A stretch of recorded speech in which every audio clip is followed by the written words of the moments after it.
All right. Boom shakalaka. We're fucking live, dude. Bam. Greg Moog, how are you, buddy? You know what? I'm doing really well, man. I'm doing really well. It's very good to see you.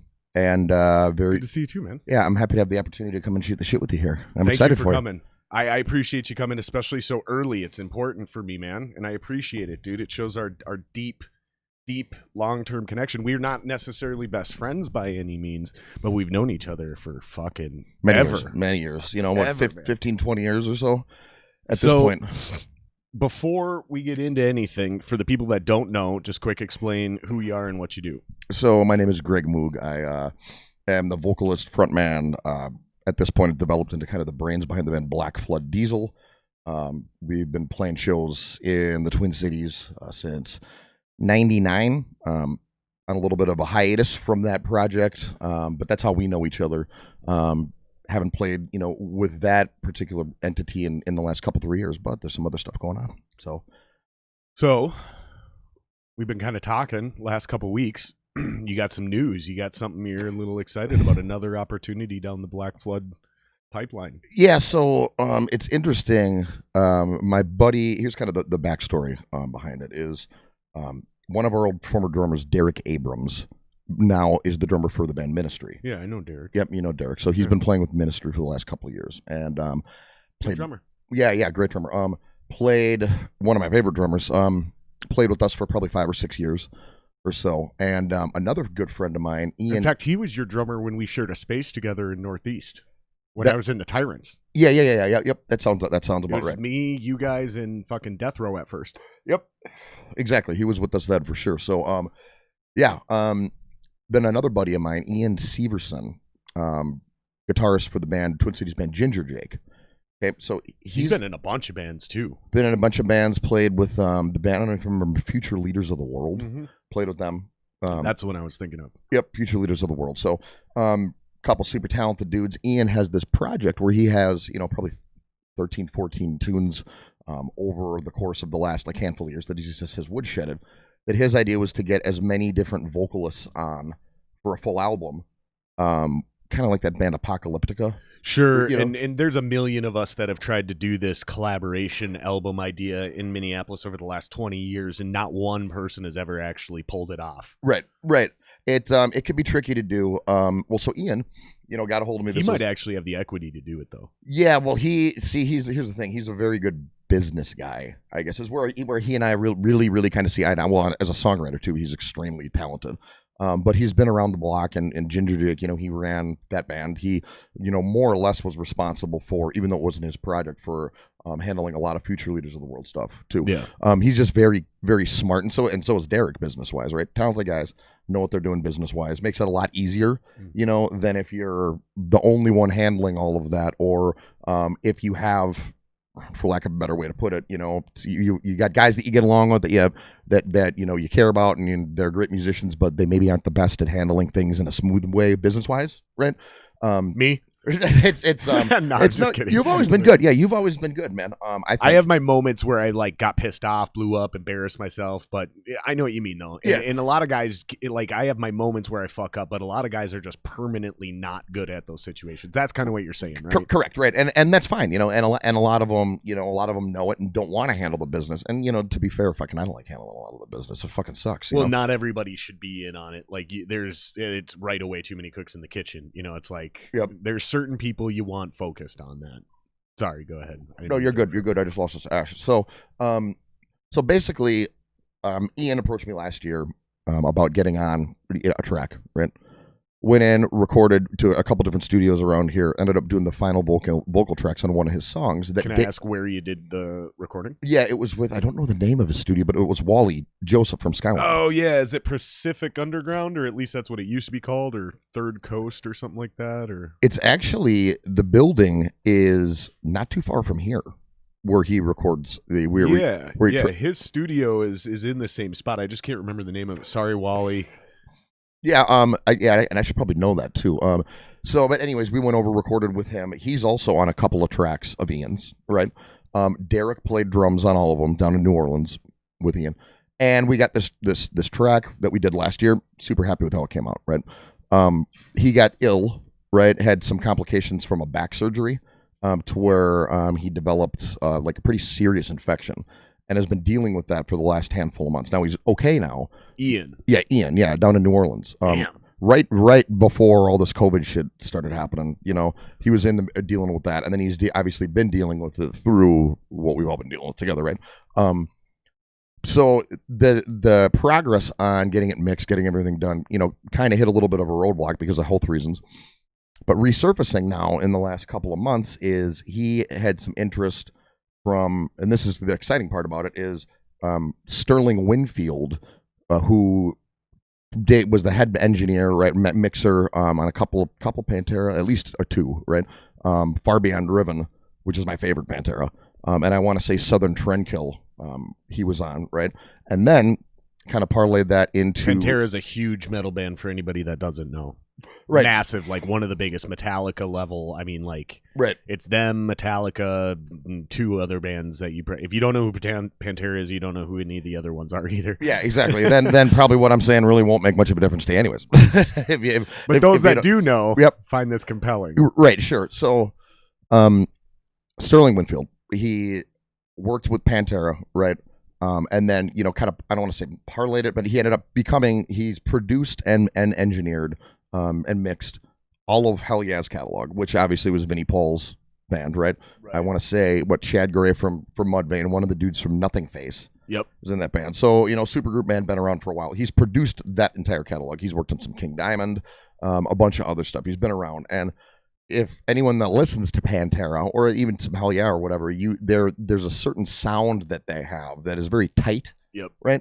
That this dude agreed to come on, and he's right now, as we speak, putting the final mix and the final production on this song that I'm working with Ian. And that's sick. Yeah, and it's going super well too. So that's what are the chances by the end of this podcast you have a copy that we can somehow figure out a way to play?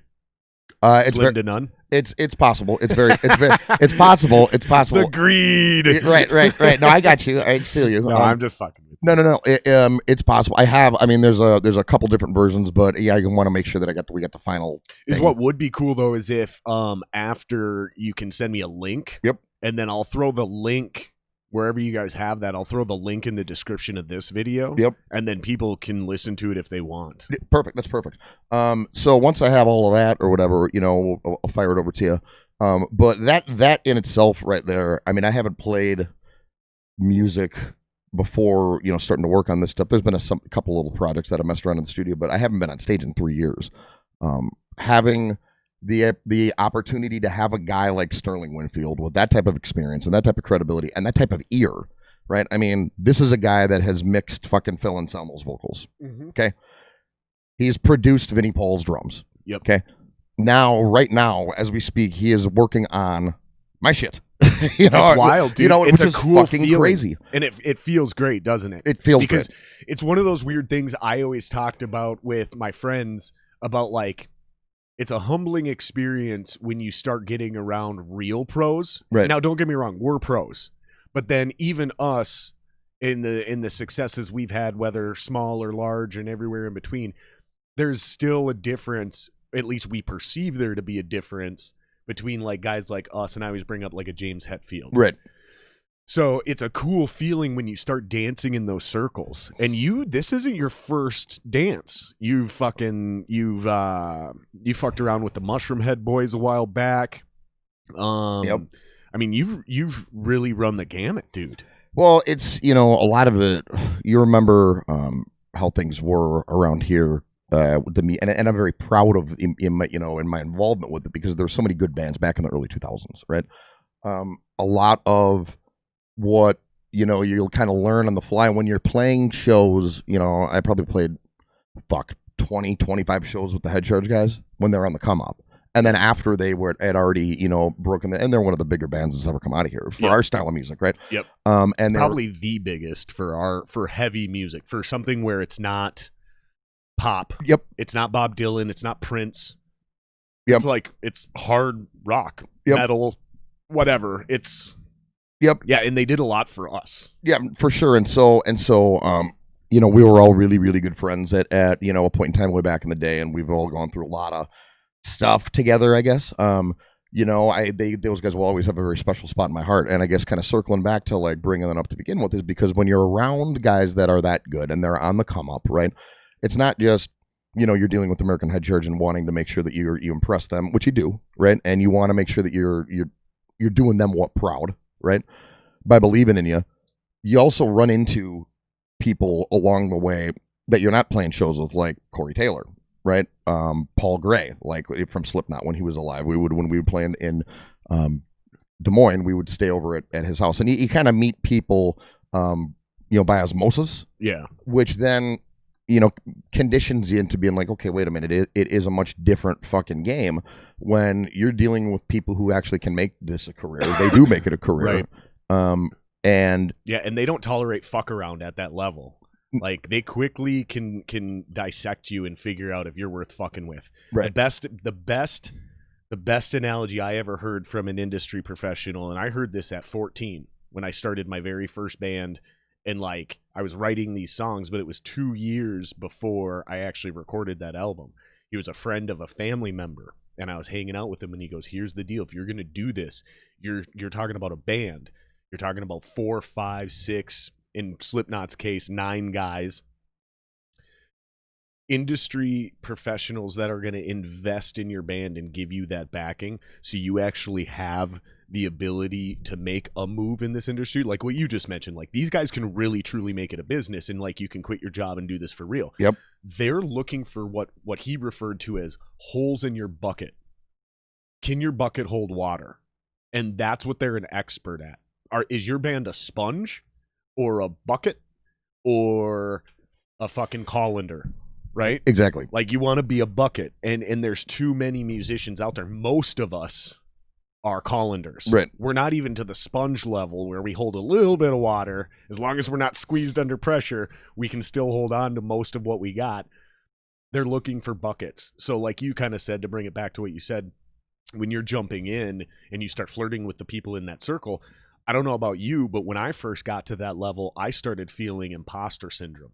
I immediately, just being in the room with these guys, they have this, it's got to be just pure confidence, but it's like an aura and energy about them, and everything, all your insecurities immediately come to the top of your mind. You start thinking, man, I'm not fucking good enough to be in a room with these guys. That's why I mentioned earlier the humbling thing, like, fuck, I shouldn't be here. This is so-and-so. This is so-and-so. I can't believe I'm talking to this guy right now. And you're kind of secretly being vetted the whole time too, because you are hanging out with those guys, and if they see a hole in your bucket, they'll hang out with you and be cool with you, but you're never going to actually turn that into a career. Right. And so, and there's a lot of mistakes that happen over the course of, I got to figure when I started playing metal up here, I was to just turn 21, I think, and I'm about to be 42 this year. So half my life I've been up here, and so I've been doing it from a relatively young age, right? On a scale to where you're playing First Avenue, you're playing X Fest. I mean, there were no shortage of shows where there'd be north of 1,000 people that were fucking there that either were headlining or co-headlining or whatever, something to where you're always constantly on the move, right? Mm-hmm. Guy had some good management, a couple of extremely good managers. Shannon Bruttle used to work for Sony Records. Still, Shannon. Yeah, I talk to her on Facebook now. I keep trying to secretly get her to come back and manage some bands. I was like, I got a project for you. I need a manager. Yeah. So she'll get a kick that we're doing this. We need her back. Well, she's the best. The scene needs her, because we lost Joe. Joe's still around, but Joe's just doing sound now. Right. We lost Bill. We'll not go into details on that. Sure. Bill lost himself. Well, I'll save that for when Rich Zazada comes on. Yeah. We'll talk about Bill, because Bill Berry. Both him and I were super tight with Bill, so we'll save that one for another. But Shannon was your manager, and that's important that you bring that up, because you mentioned her, and I'm glad you mentioned her, because Zach Boyd and I kind of talked about this at the early 2000s. You had Skywind, you had you guys, you had American Head Charge, you had Stasia. I think Ginger Jake wasn't around yet. I think they were technically a band called Two Ton Crutch at that time. Two Ton Crutch, yep. Different singer, different band, but same twin brothers. Sub-level. I think Ian was still in Two Ton Crutch, I believe. I don't know, because Ian's the same guy we were talking about earlier that Greg is currently working with. Ian Severson. He was in Ginger Jake at this time, and I think he was in Two Ton Crutch. Now, the reason this matters is because Shannon had an eye for talent, and she would grab bands where the frontman was extremely charismatic, or they had potential as songwriters, or they just had something special. She was like the fucking Mitzi Shore of the Minneapolis music scene. Yes. And she did so good at helping bands put their bucket together so they could hold water and literally earn their stripes and pay their dues in the proper constructive ways, to where if you were one of Shannon's bands, you would start off like any other band, playing shit shows to no one, and then you would slowly walk your way up, and if you were really fucking good and you just did your job, eventually you'd be at First Avenue main stage, and eventually she'd get you to headline First Avenue main stage, and eventually she'd get you at least talking to record labels, if not outright signed. And this was when that actually mattered and still helped. Right. This is when all of those things were still a possibility. And, every record label had a branch that was open here. You'd go to shows, you'd be backstage at shows, and everyone would be doing what they're doing, but there was always that energy in the air, right? Where the next day something, you could catch a break, right? Shannon, exactly. There was things actually going on. Like you nailed it. Yep. Shannon was, the first one to kind of believe in us, on that level, and then learned a ton from her. We ended up having management after her. Chad Kalick is the guy's name, out of LA. He managed I know you probably, he does podcasts. I've done ghost hunting with him. He has a channel, American Ghost Hunter. Okay, because I vaguely recognize the name. Yep. I was just trying to remember if I met him or not, because I'm bad with names, good with faces. You may have. Back in the day, he was the only way I'm good with names is if we played shows together and I had to type your name over and over again as part of the fucking, you know what I mean? Yep. As part of the bill or whatever. Like, I had to email people and fucking remember who I'm Anyways, yep. I digress. No, you're good. So Chad Kalick was the bass player for this Des Moines band, 35-inch Mutter, that would come up here. I vaguely remember those guys. Yep, 35-inch Mutter. And then he started working with bands or whatever. He picked us up back in around 2003 or 2004. It was right when we started working with the UFC, the Ultimate Fighting Championship. Okay. They had gotten weirdest fucking story. I was living with my girlfriend at the time, got in the computer, opened up my inbox, and it is the musical coordinator for the fucking UFC. Back when like the UFC was purchased for like $1 million, and this was a handful of years into it, like nobody really knew. Everybody thought it was the no holds barred bullshit from back in the day, and they were still trying to get people, invested into it. So they're still losing money. Yeah. Okay? Well, I wake up and I'm gonna fucking go in my inbox, and I was a huge UFC fan. Okay, I liked them. I liked it when it was back, the no holds barred thing. I remember renting it as a kid. Yeah. And then I liked what they were doing with it. I'm like, what the fuck is this? So I open up. Didn't UFC come out of ECW? UFC. Well, okay. So the Ultimate Fighting Championship started out as no weight limits, no time, like whatever, one long rounds. Okay. And I want to say some of the early incarnations there were no time length on some. You're right. You're right. Ignore that. I'm not going to edit it out. Get back to your story. So birth days, birth years of UFC. You get this email. I get this email, and it's from the fucking the coordinator, the musical coordinator for the UFC, and he's like, "Hey, I ran into your music online. I'm looking for a band from the Upper Midwest, from Minneapolis. You guys would be perfect. Come to Vegas. I want to talk to you. We want to use your music."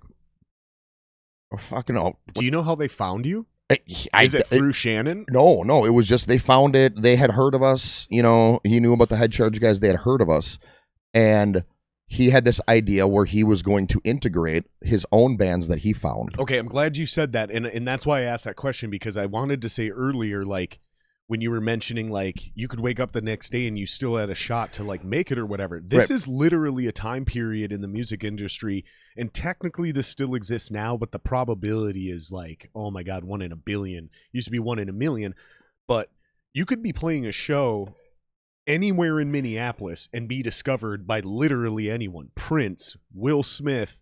There's dozens and dozens and dozens of musicians that have made it out of this town because they happen to be playing some shit club like the fucking, no offense, like I don't know, the Turf Club or Star Central. These are places we've played. We love these clubs, but they're not like First Avenue. They're not what's the one in LA, the main one? The Whiskey. The whiskey. You know, these aren't like your premier. You could be playing anywhere.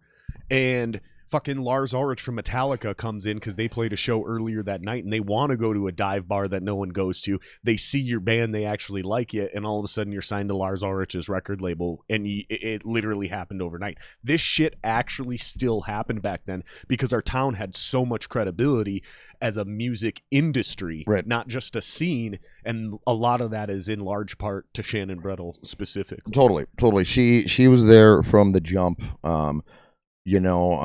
Yeah, she was there from the jump for all of us. And that's why I asked about that. Like, did she get you that opportunity? And you were like, no, I think they just found us because they knew who Head Charge was. Head Charge was blowing up. They just recorded with Rick Rubin. And so Minneapolis was getting credibility like we were getting in the 80s with Prince.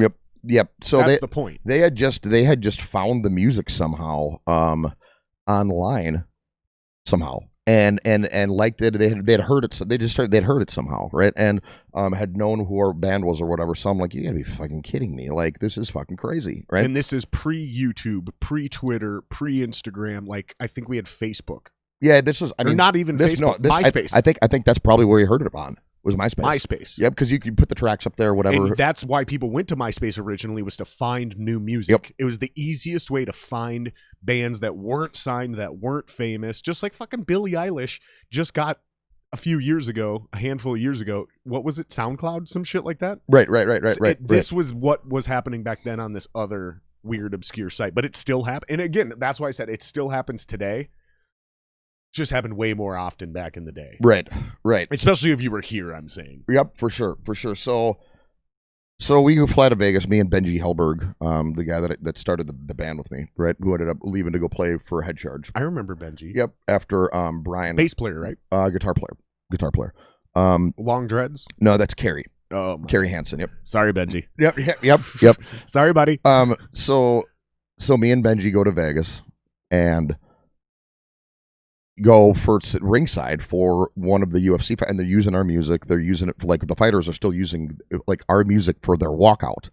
Okay, now it's such a huge deal that they have their own custom thing or whatever. But back then, like wrestlers now, right? Like each guy has their own thing, but back then they didn't. The UFC just provided, and it was it one track or was it multiple random tracks? It was multiple tracks that we gave them. I think there was like 5 or 6 of them or whatever. And now this guy, Mike Sack is his name. He is a private contractor, right? So it would be like if you or I had our own music publishing business, okay?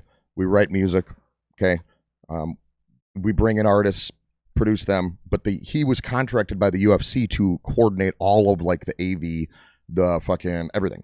That's what he was set to do. So it was a kind of a unique gig, but he was given full reign over being able to coordinate the music, right? Yeah. So we go in there to Vegas. Sorry, I was just checking levels because we adjusted the gate beforehand. So I'm like, man, I think it's actually working like perfect. Yeah, dude. Perfect. Good. So we go ringside and they use our music or whatever. And me and Benji are like drinking fucking beers or whatever. And it was Thomas and Mack Center, UNLV, where UNLV plays hoops or whatever.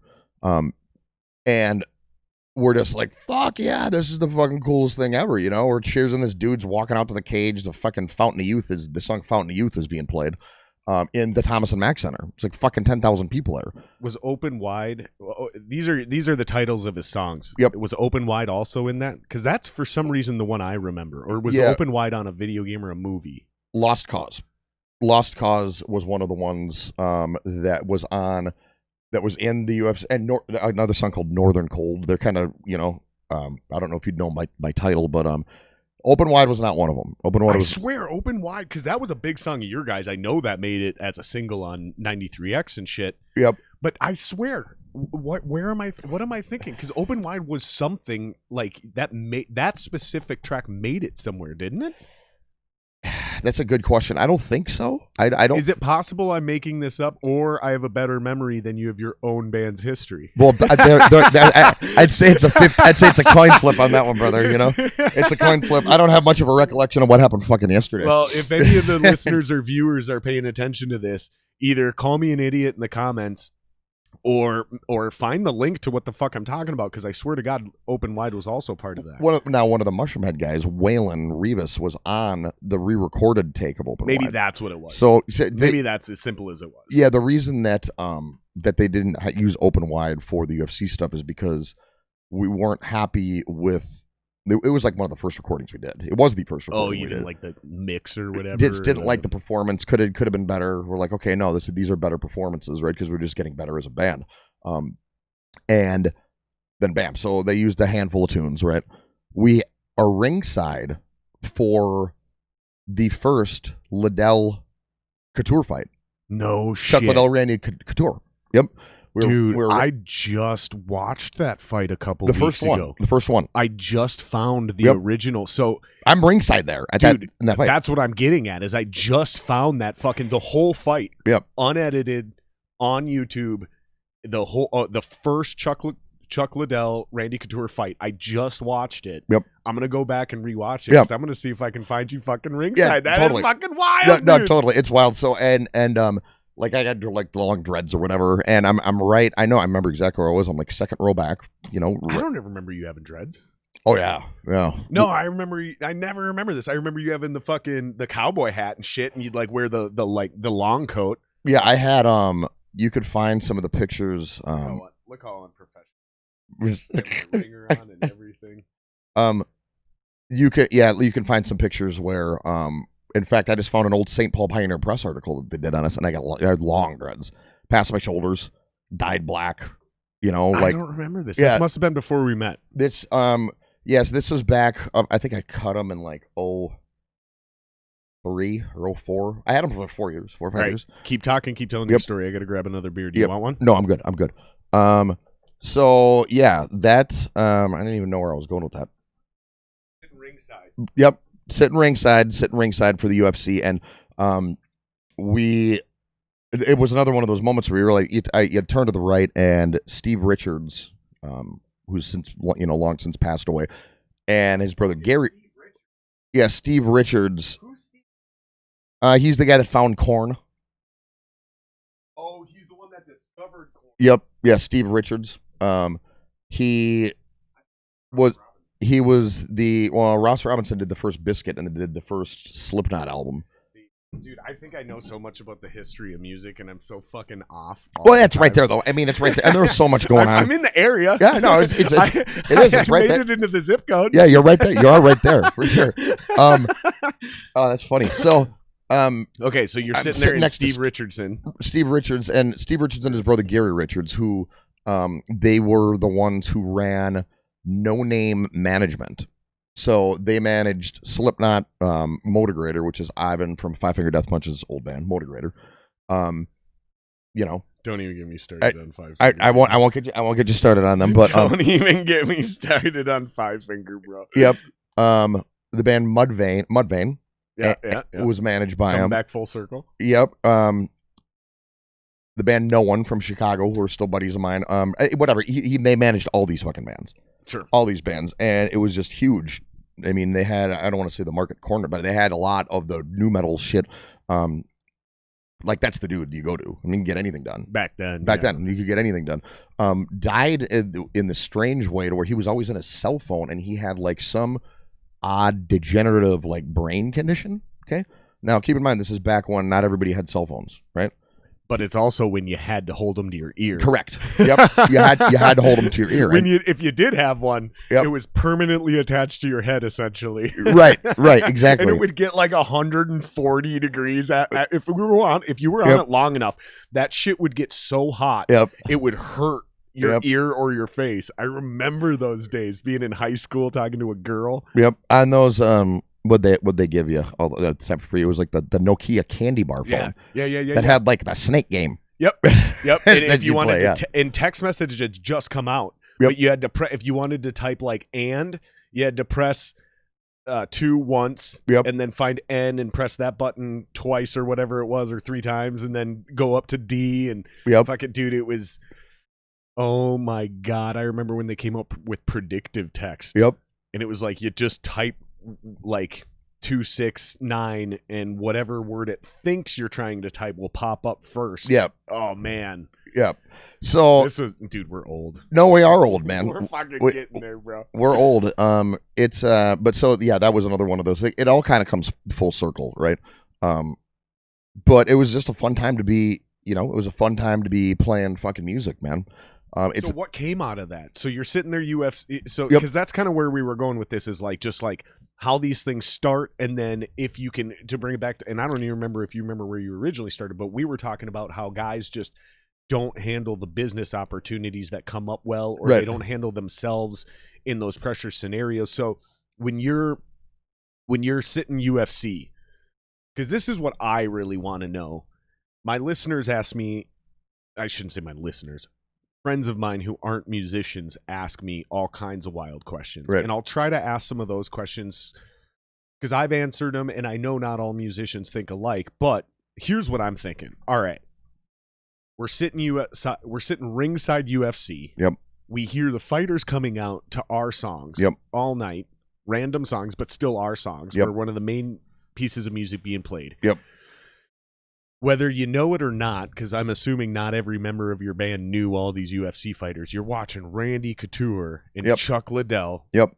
And you start realizing there's Steve Richards Yep. and his brother. Yep. These are the guys in the music industry right now. Those are the most important motherfuckers we could possibly try to talk to. Yep.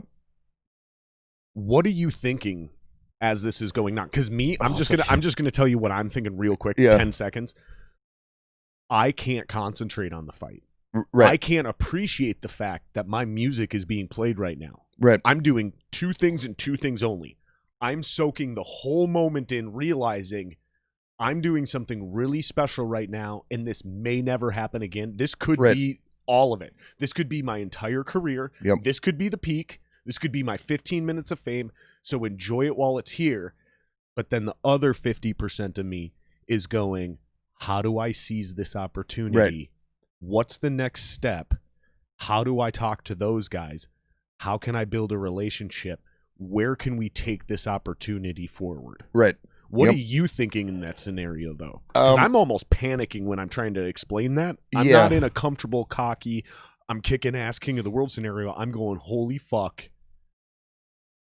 What am I supposed to do right here next? Right. It's At least at that point in our careers. what Maybe now I know a little better, but yeah, what was no, you're pretty much spot on. I mean, the whole thing is surreal at that point, and you're celebrating. There's a part of it too to where I've always been like, I'm pretty liberal when it comes to getting loose, partying and whatever, I try to keep it under control, but there's been some times where it hasn't been that way. But I've always been of the opinion that when something fucking cool is happening, right, you gotta celebrate it while it's happening, right? You gotta make the most out of it because, like you're saying, you don't know what's gonna happen afterwards. So, I'm a little bit loose, got some cocktails in me, the music being played, fucking we're ringside for this fight, we're in Vegas, and then we go out to the strip club afterwards and just fucking money's flying around and I'm not paying for any of it, whatever, meeting all these cool people. So they comped you for everything. Once we were down there, yeah, we paid for our ticket down there or whatever, but once we were down there, I mean, whatever, they took us out and, That's pretty sweet. kind of romancy a little bit because in the end, what the deal was, because we hadn't signed a deal with them yet, a full licensing deal. I don't believe the deal is that you give a handful of your songs up for a few years, right? Right. Now you can also use those same songs. It's a non-exclusive publishing agreement, so you can use those same songs that the UFC is using for a Dodge Ram commercial, right? If the opportunity fucking presents itself, right? But they can use that. And you're saying, for people that are confused by that, so you're saying, and I do get this, like, how does I get this question? So is what he's trying to say is like when they signed with the UFC, they didn't sign an actual exclusive licensing deal. They signed just basically, I think the term would be called user agreement. Sure. So if you wanted to, you could take that and still make money off of them, but sell your song to a movie, like you said, Right. a commercial. Yep. But that's not always the case. So like a lot of those iTunes commercials that we see with like the music you've never heard before. Yep. Bubbly was one of the ones way back in the day with that one chick. They're signing exclusive licensing agreements, so you're not going to see that song turn around and end up somewhere else. And they're able to do that because they can take advantage of the fact that you're a new band, and this Sure. is your best opportunity to gain exposure. Whereas like Queen, you know, when you hear that song, "Don't Stop Me Now," Yeah. you hear that everywhere. Right. You hear that on you'll hear that on 4 different commercials in one day if you're watching enough TV. Yep. Because that band's big enough, they're not signing that exclusive agreement anyways. Right. But I just wanted to clarify that Yep. for anyone who got lost in the business lingo that we're saying. Yep. And there's a bunch of different types of deals, types of contracts, whatever. Right? You know, I mean, We'll there's- save that one for another podcast. and that's all. You know, we'd probably put people to sleep talking about it. But So they're whining and dining. Yep, using the music. You got paid when you were down there, and I'm just recapping so we can Yep. catch back where we were. So okay, so you had to pay to get down there, but they really took care of you once you were there. Yep. Okay. Took care of us once we were there. Signed an agreement with them. Got some cash. Right. Each me and Benji did. We got some money or whatever. Like a per diem or like No, just when bonus or what? just that they just gave us right off the top, just for you know for the licensing for the agreement or whatever. They gave us. Gotcha.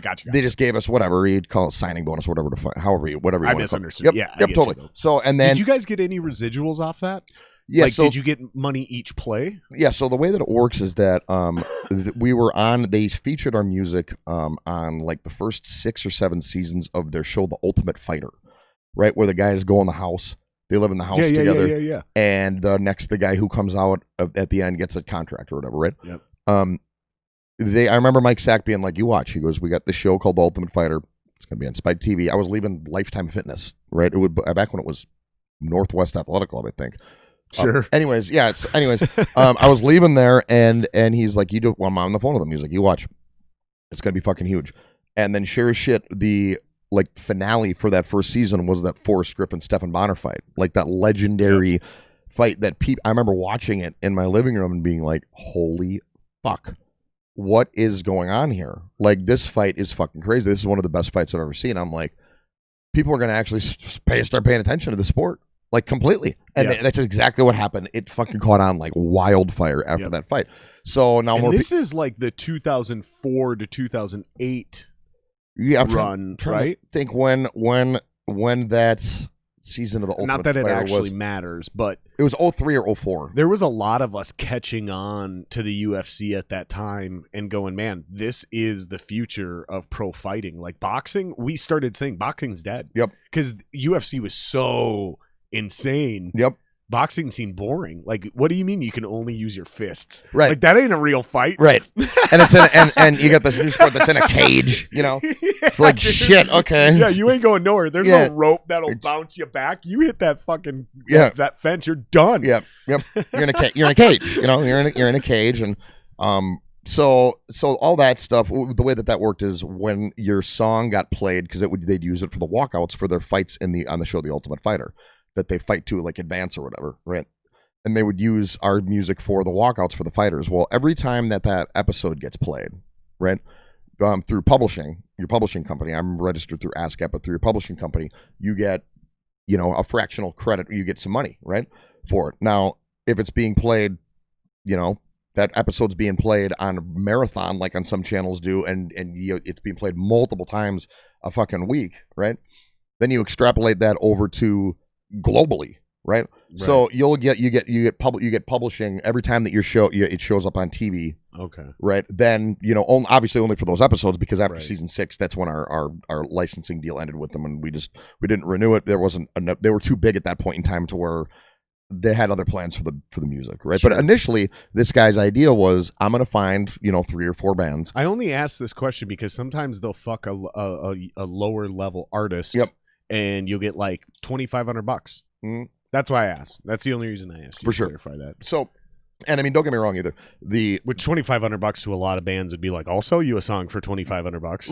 Right. I mean, and to be completely transparent about things, like, you're exactly right. When you're a band on, you know, in our situation like that, you really don't have any fucking leverage, right? Right. Really. But So it sounds like they actually treated you right. They treated you Oh, pretty totally, good, totally. even though they were losing money and they didn't pull any shady shit. It sounds like they like, and this is pre Dana White, so this was right when Dana White was involved. They were like 3 years into losing a bunch of money a year, and then the Ultimate Fighter got them out of the red. my bad. Okay, Yep. gotcha. Yep. So, but Dana White was brought on by the Fertitta brothers, who now they sold the rights. They sold the UFC a while back, but a couple years back. But Dana White was brought on by those guys to run it, right? So I never met Dana White, and the Fertitta brothers. I think I might have met in passing, but I mean that's like high level fucking executive shit. That's like whatever. Dana White has a guy running his music. I'm sure he couldn't have had given a rat's ass about it. He's just trying to put together fights and shit, you know.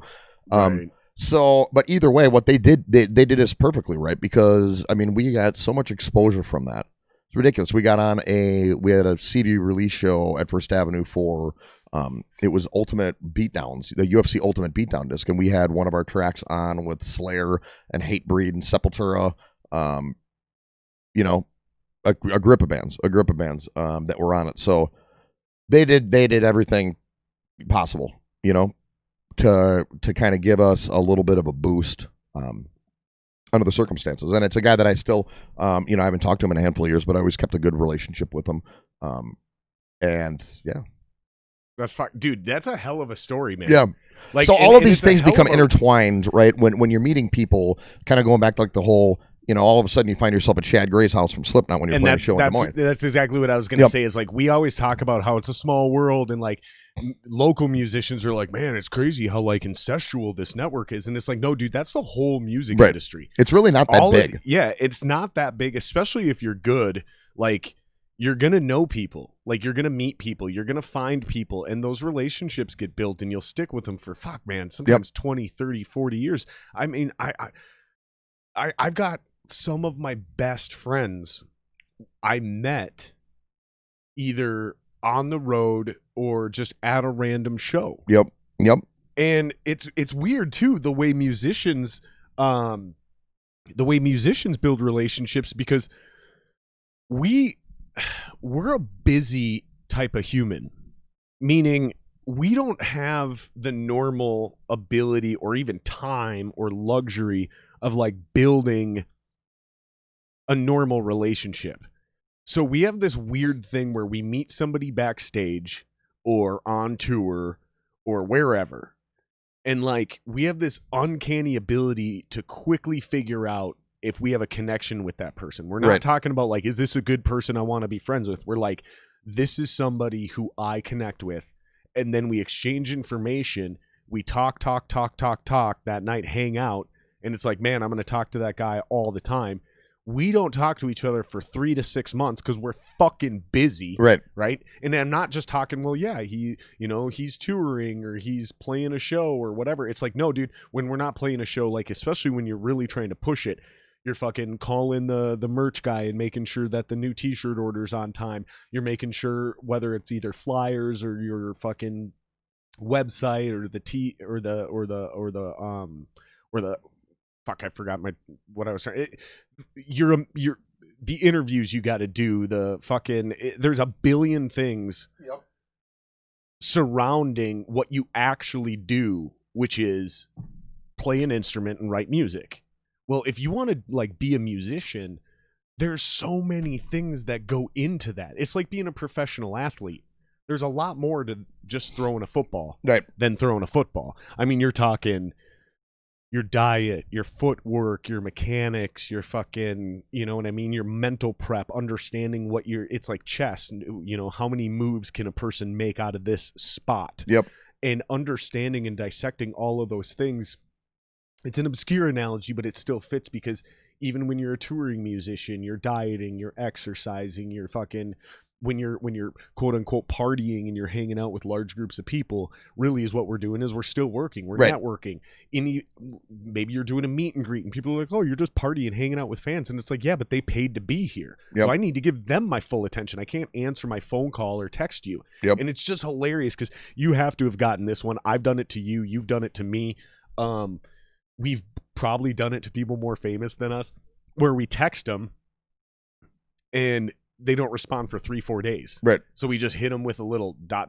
Right. Like, dude, the reason we do that is because, like, dude, I'm not going to hit you up again. Like, Right. you know, I'm just reminding you that you forgot about me. Yep. I also understand, and there's no damage done. Here's where I'm going with this. When we hook up 3 to 6 months later, it's like no time has passed. Right. Because there's a genuine acceptance and understanding that, dude, like, no, I get it. You're fucking busy. Right. Like, don't ever apologize about blowing me off. You're not blowing me off. You're doing your fucking job. Yeah, and there's a lot that goes into all that. And I mean, some of the best business that I've done has been at 4 a.m. with people. Yeah, all they fucked say up, nothing all fucked good up. happens after midnight. Fuck, I tell you what, it's a little debatable. Yeah. There is a level of bonding that you catch with somebody when you're fucking seeing the sun come up and you're wide awake, and you hear the birds fucking chirping, and you realize we're in this together. And, dude, and some of the deepest conversations happen after midnight to 4 a.m. when you finally, like, there's something weird that happens when you spend all night up in the morning with somebody where you get into these like personal conversations and relate to them on a level where that would never happen if we wouldn't have decided to stay up drinking all night or fucking let's do some mushrooms because we're out of the country on tour and they're legal here.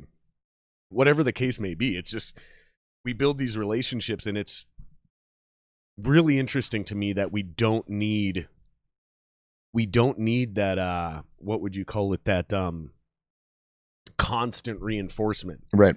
If you got a girl you're banging on the side, if you don't hit her up every couple days and you only hit her up every couple weeks, she's gonna be like, oh, he only wants me for X, Y, and Z, which is true. Right. And she's a smart woman for figuring it out. But as musicians, like, if I don't hit you up for 6 months and I ask you, hey man, can you come be on my podcast? Right. That thought never crosses your mind. And I'm not putting down women. This is true for even dudes. Right. Like, I've lost friends because I'm so fucking busy. I don't hit them up for 6 months. And then I remember, hey, this dude's a graphic designer. I need something made. Let me hit him up. Right. And then he goes, well, dude, you only hit me up when you need something. It's like, true. But you that's also the have to business, understand. right. Yeah, exactly. That's the So business we're in. Right. And you got to understand who I am. And like, it's just wild, man. It's an interesting thing because one wrong move, and I guess looking back on everything, right, for that period of time, I didn't grasp the total concept of how much of a young man's game it is. It is the music industry is a fucking young man's game. Now, it's granted there are older people who are very successful that have sustained careers, but I mean, they achieved success initially when they were younger, right? And then maintain the career. When you're on the come up and you're trying to catch a break, there's not much room in there for really people that are much north of 30 to come up with your first break, right? Musically, I mean, you can do it. You can do it. I mean, but you're gonna find many more bands that are in their 20s that are just on the grind, right? I think that just becomes a default though, because they don't have as much to lose. They don't have families or houses or jobs yet. Yep. They haven't been tempted. Like, they grew up broke because they're kids, right? They depended on their parents. And then if your band's good, you jump out right away. A lot of people will fucking pay for shit. You drink for free, you eat for free, you crash on people's couches. You don't need that money.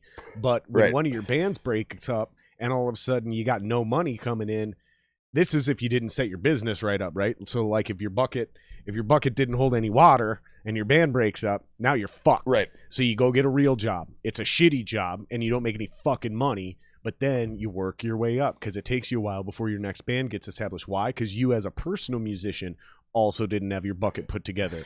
So you didn't have any equity post that band. Your identity was built on that band's name.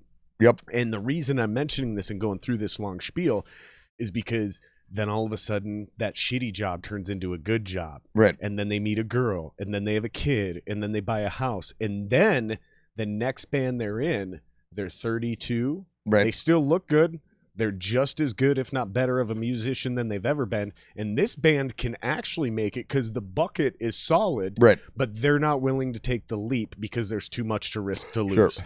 So there's definitely some of that. I think that's what most of it is, because now at 35, married and I own a home, I feel like I'm in a significantly better spot Yep. to launch this project than any of my previous bands.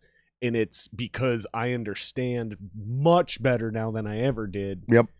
It's a business. Right. So I can take that leap with not faith, but with like mathematical monetary calculations. Yep. Are we ready to do this? Right. And once you have that experience, but I think it's easier once you have that experience to figure out those calculations and the timings of those. Whereas I think what you were trying to say is more like your first break. Because you don't know the business yet. Right. And you have all those assets and those things to lose.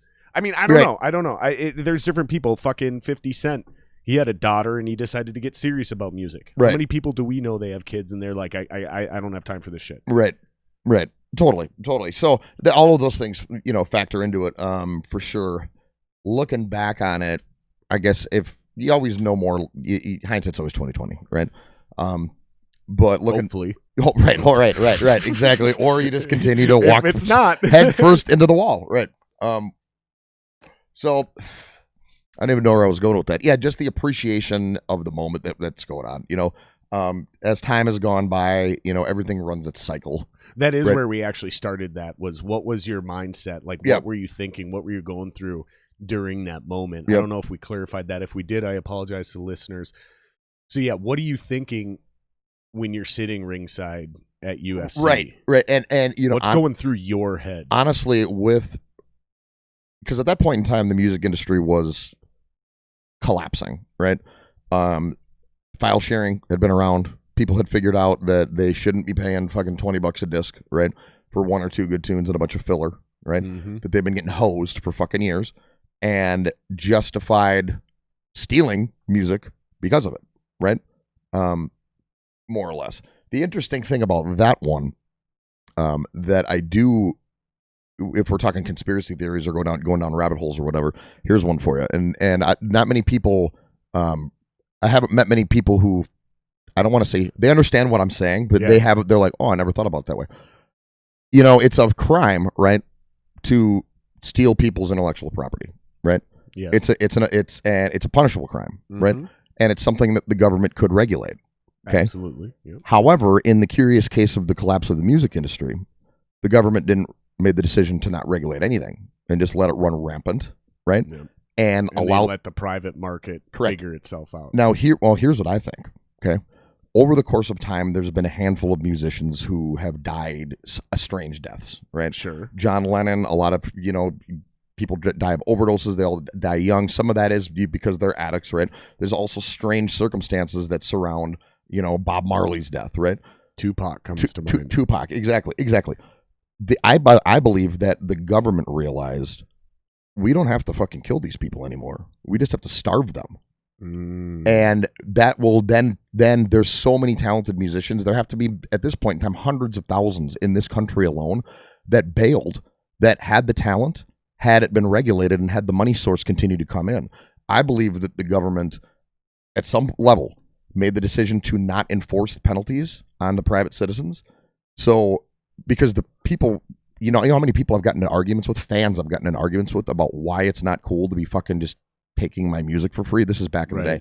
Right. And they don't get it. Like, they legitimately didn't get it. So it's only, you can't be so mad at them, but it was just justified and allowed from the beginning. And I think part of it, on a conspiratorial level, is that they just figured that they didn't have to fucking shoot someone or, funnel bad drugs in or fucking, kill them off. You can just starve out the industry and it will take care of itself. Interesting. A little bit. I never thought about it that way. I always just saw it as a natural evolution of the industry and a lack of adaptation, because back in the 60s and 70s, bands didn't make any music or any money off of the music, plays, radio plays, album sales, none of that. They only got paid to go play live or sell t-shirts or some of that kind of shit.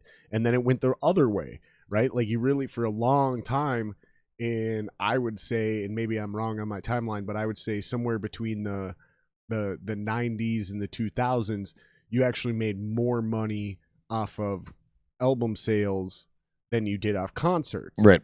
And now it's just completely flipped around again to where, like, now as a musician, my philosophy is kind of, well, let's do this. Let's just put our music out there on all the streaming platforms. I understand we're not going to earn a fucking dime, but that's not really my goal. Right. My goal is to get you to like my music enough to get you to show up to a concert and pay $20 to $40 for a fucking concert ticket, and then buy a t-shirt, buy a physical CD where we have some extra content. Yep. You know, and maybe that physical CD is still only $4.99 now instead of $12.99 or $19.99. But you start like looking at physical purchases as a value. Yep. Whereas the streaming platforms and listening to music more becomes about the discovery. Right. Yep. That's just kind of my mindset. I'm No, not saying that's the right way to think about it. No. And I mean, the beauty of music as a whole is that it's not objective, right? It's subjective. So there really is no right or wrong, right? As much as like over the course of my life, I've tried to like look at it that way. Like, wait a minute, no, this is the right way to write a fucking song. This is really, in the end, it's not. There is no ultimate. It's objective to get to your end result, right? But that's it. Otherwise, it's all subjective and interpretation. And so, one of the things, not to jump around a little bit, but it's kind of on the same subject, about this whole COVID fucking nightmare that for me, artistically, has been good is I can legitimately say for the first time in many years, I am playing music and I'm writing music simply because it's something I like to do, and getting back into the whole idea of it where, you run an operation for a long time and can turn into a slog after a while. And all the egos everywhere, because with those big personalities, like you're talking about earlier, comes all big fucking egos too. Yeah. That's, you got to run into that and deal with that. Right. And that's just the way that it is. Right.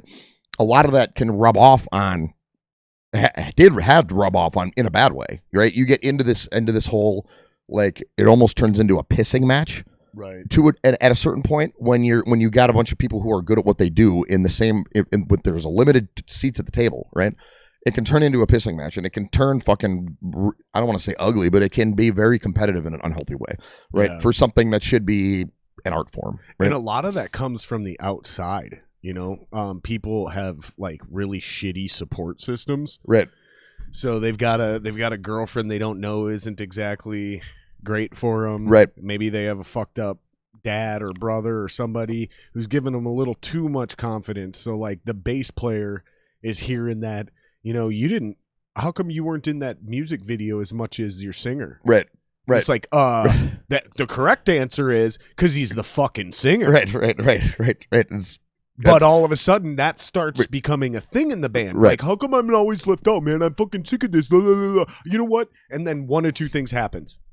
Or one of three things. He either quits. Yep. He either tries to get the singer kicked out because he thinks the singer is now an egomaniacal tyrant, which is completely false. Like, it's not even reasonable to bring that up. Like, no, dude, any good manager or anyone is going to tell you your singer's the fucking face of the band. Right. Or number three, he decides he doesn't want to play bass anymore. Right. He wants to go for a more glamorous instrument. Sure. All of those things are extremely unhealthy. Dude, you're the fucking bass player for a reason, bro. Like, you play a role. You're like the O-lineman of a football team. Right. Like, it's crucial that you're there and you're talented and you're good, but you have to understand the role you're playing. You are not going to be the fucking man in the band unless you're Les Claypool, who's also the lead singer, right, the founder of the band, the main writer of the music. Right.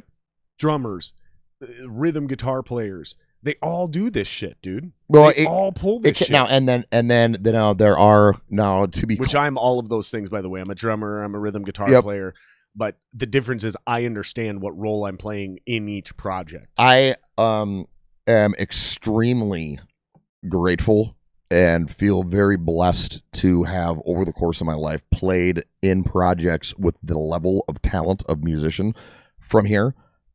The people that have become good friends of mine, the guys that I've played with in this fucking band over the course of years, they're all fucking great in their own way. And it makes it, as a vocalist and a front man, it makes it easier, so much easier to do your job and to give people what they're expecting out of you when you have that caliber of talent around you, So, and within all that, though, you're exactly right. I mean, there's like, you spend enough time around a bunch of dudes and you all do everything together and you're in this dysfunctional fucking world.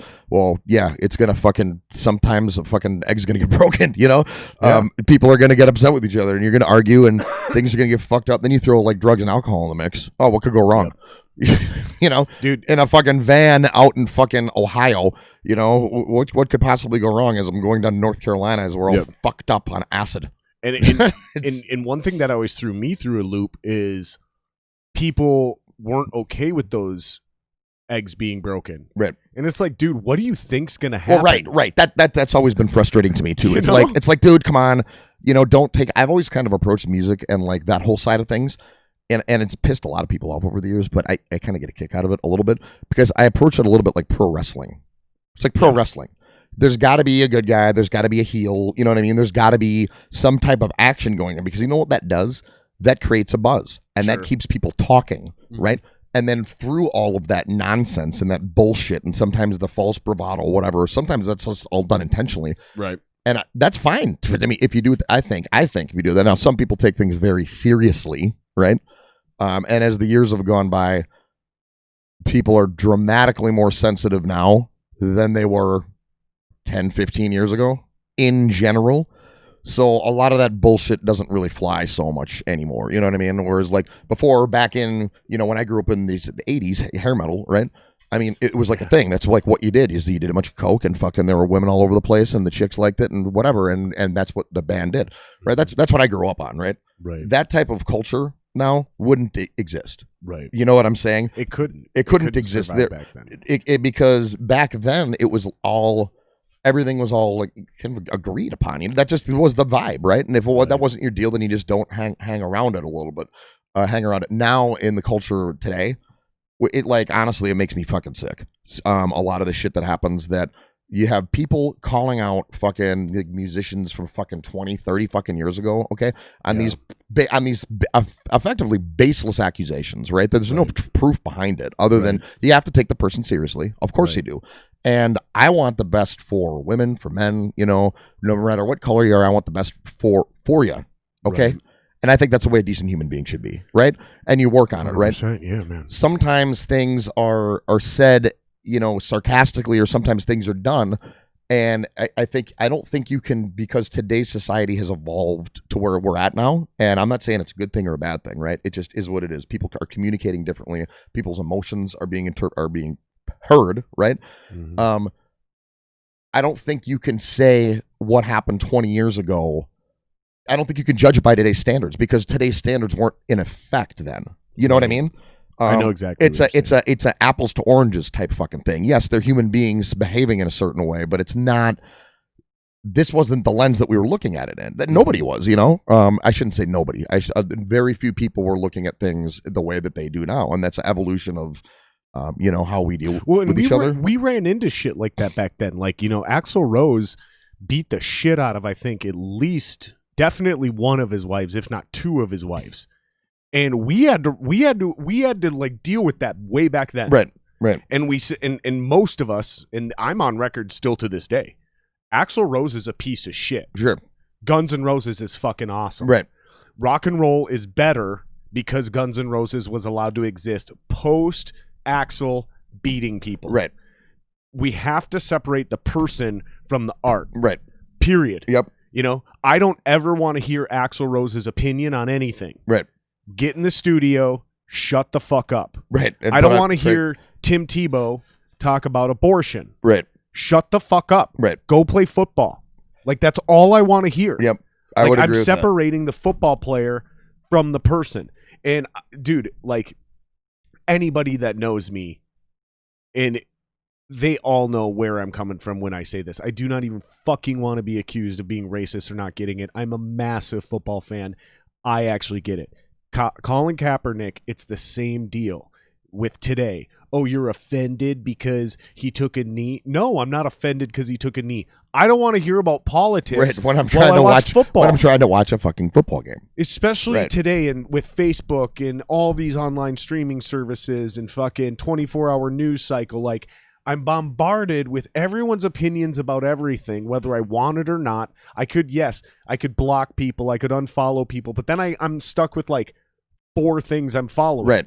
Like no one doesn't get political anymore. Right. It's not realistic to be like, well, you could just ignore it. No, you can't. You can't. Not anymore. No. Now when it's shoved down your fucking throat, every direction you go to, Right. and honestly, and I supported Kaepernick, by the way. Like I want to sure, throw that out sure. there too. Like Yep. I'm all about the police brutality thing. Like I get it. I've Yep. been on board with that for a long time. I'm not a guy who says no. I'm anti-Black Lives Matter. I'm not saying all of that. Right. Is what I'm saying is like we need to understand that if I separate the actions of the person, it's separate from X, Y, and Z. So just because I don't support fucking this guy doing this thing doesn't make me a bigot or a racist Right. or these other things, man. Like we've drawn these hard lines, and you said about being sensitive or offended. For me, it's almost what I'm seeing is like we're being put into boxes. right.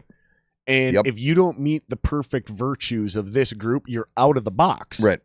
And that's what's fucked up to me. It confuses me, and maybe I don't know if you could share in the sentiment, but here's what legitimately confuses me about the whole thing is people don't seem to like everybody's got their own interest group, right? These days, they're everywhere, right? And there are people who have, this needs to be treated equally. Okay, cool. Okay, everybody's got to be treated equally. 1,000% on board with that. To me, though, it's kind of ironic. It just seems like common sense. The more labels you put separating groups, the more separation you're creating. Correct. I agree. You're not creating an environment where equality is even fucking sustainable because you yourself are slapping a label on it. Right. It's something, you know what I mean? I know exactly what you're Which saying. confuses me on how to go about things because I'm like, I come squarely from the school of thought to where I don't give a fuck who you're fucking. Okay, I don't care what color you are. Okay, nobody should care what color I am or who I'm fucking. Whatever, I support you 1,000%. Mm-hmm. Okay, just don't hurt other people, and I try not to hurt other people. That's it. It's no more complex than that, right? No, I agree. No more complex than that, and that's the way that I guess what's frustrating about this time that we're in right now is it feels like being raised that way or having that perspective. Many people will look at you as too narrow-minded. Right. Which confuses me because I'm like, no, I'm just trying to accomplish the end goal that we all agree should be done, right? In a healthy way, right? Mm-hmm. And because of all of the separation and the static, between people, it's almost like this thing that people are pushing for isn't sustainable by any of us because we're all creating this environment of labeling everything. Yeah. Does that make sense? No, it makes perfect sense. And one of the things, like, I'll bring that concept into like an actual example, Mm-hmm. right? So like I used to be an all lives matter guy because to me, I never looked at it as like black versus white. I looked at it as like white people are also suffering the same losses at the hands of police brutality that black people are. Sure. And I'd get some common blowback, which is like, yeah, but there's a higher percentage of us dying. And I'm like, I get that, but like there's more white people dying. So even though it's a less percentage of our population, it's a shared problem. Right. There's like 1,000 black dudes that died and like 2,500 white dudes that died. And they're like, yeah, but there's literally 160 million of you and there's 40 million of us. I'm like, I get that. Right. You're right. Right. But it also, if it was only black lives that were being killed by cops, or if it was truly 100% racially motivated, then you should see that ratio reversed. You should see more black dudes than white dudes. Right. And then you look at it as a percentage thing and you can go, dude, this is obvious, right? Right. So is what scared me though is, and I don't say this anymore because it doesn't really matter. And whether this is right or wrong, it doesn't really matter what your intent is. It only matters how it's perceived. Right. So for example, like there's that old adage, which is true. Who decides if you're offended? Right. You. Right. I don't get to decide if you're offended. So if I offend you, I offend you, right? Yep. Now, I'm not going to go into the thing like I'm not going where you think I'm going. Is where I'm going with this is like, it's the perception, not the intent. So even though a lot of people have really, truly good intentions on saying all lives matter, it's perceived as a white comeback, a passive-aggressive white comeback to say black lives don't matter. Now, here's the thing. Where I've been hearing post-riots, post-George Floyd, which happened right fucking here. Like, I'm right in the heart of it, okay? I noticed, because Minneapolis is an extremely racially, for anybody listening who's not in Minneapolis, who doesn't know anything about Minneapolis, it's an extremely racially diverse city. You have little pockets in Minneapolis where there's some more concentration than others, but we do not have segregated neighborhoods. In the predominantly black neighborhoods, there's a ton of white people, a ton of Asian people, a ton of Latinos. Like, we don't have exclusive white or black neighborhoods. Right. Yes, I get it. There are majorities in each neighborhood and they do change, but it's not exclusive like it is in other cities. Where I'm going with this. Immediately post riots, people continued to fly the Black Lives Matter flag, rightfully so. Yep. And the All Lives Matter movement really got hit hard with, you're racist. Whether you know it or not, you're being racist. Where I started hearing the change was the white people I know stopped saying All Lives Matter. And the people that started saying All Lives Matter were the Latinos, the Asians, and the Native Americans, because they were like, dude, we're not black and we're also being affected by this. Sure. So now, to bring this full circle, like you said, we're putting labels on everything, right? And relabel. So now is what I brought up a long time ago. Is I said, well, here's the thing that makes sense about All Lives Matter is All Lives Matter can show up when a black guy gets killed by police, a white guy gets killed by police, an Asian, Latino, go down the races. Right. All Lives Matter. Fuck, they could show up at a animal cruelty protest, right? Because all lives matter, right? It's like super applicable. It's something everyone can enjoy. It's inclusive.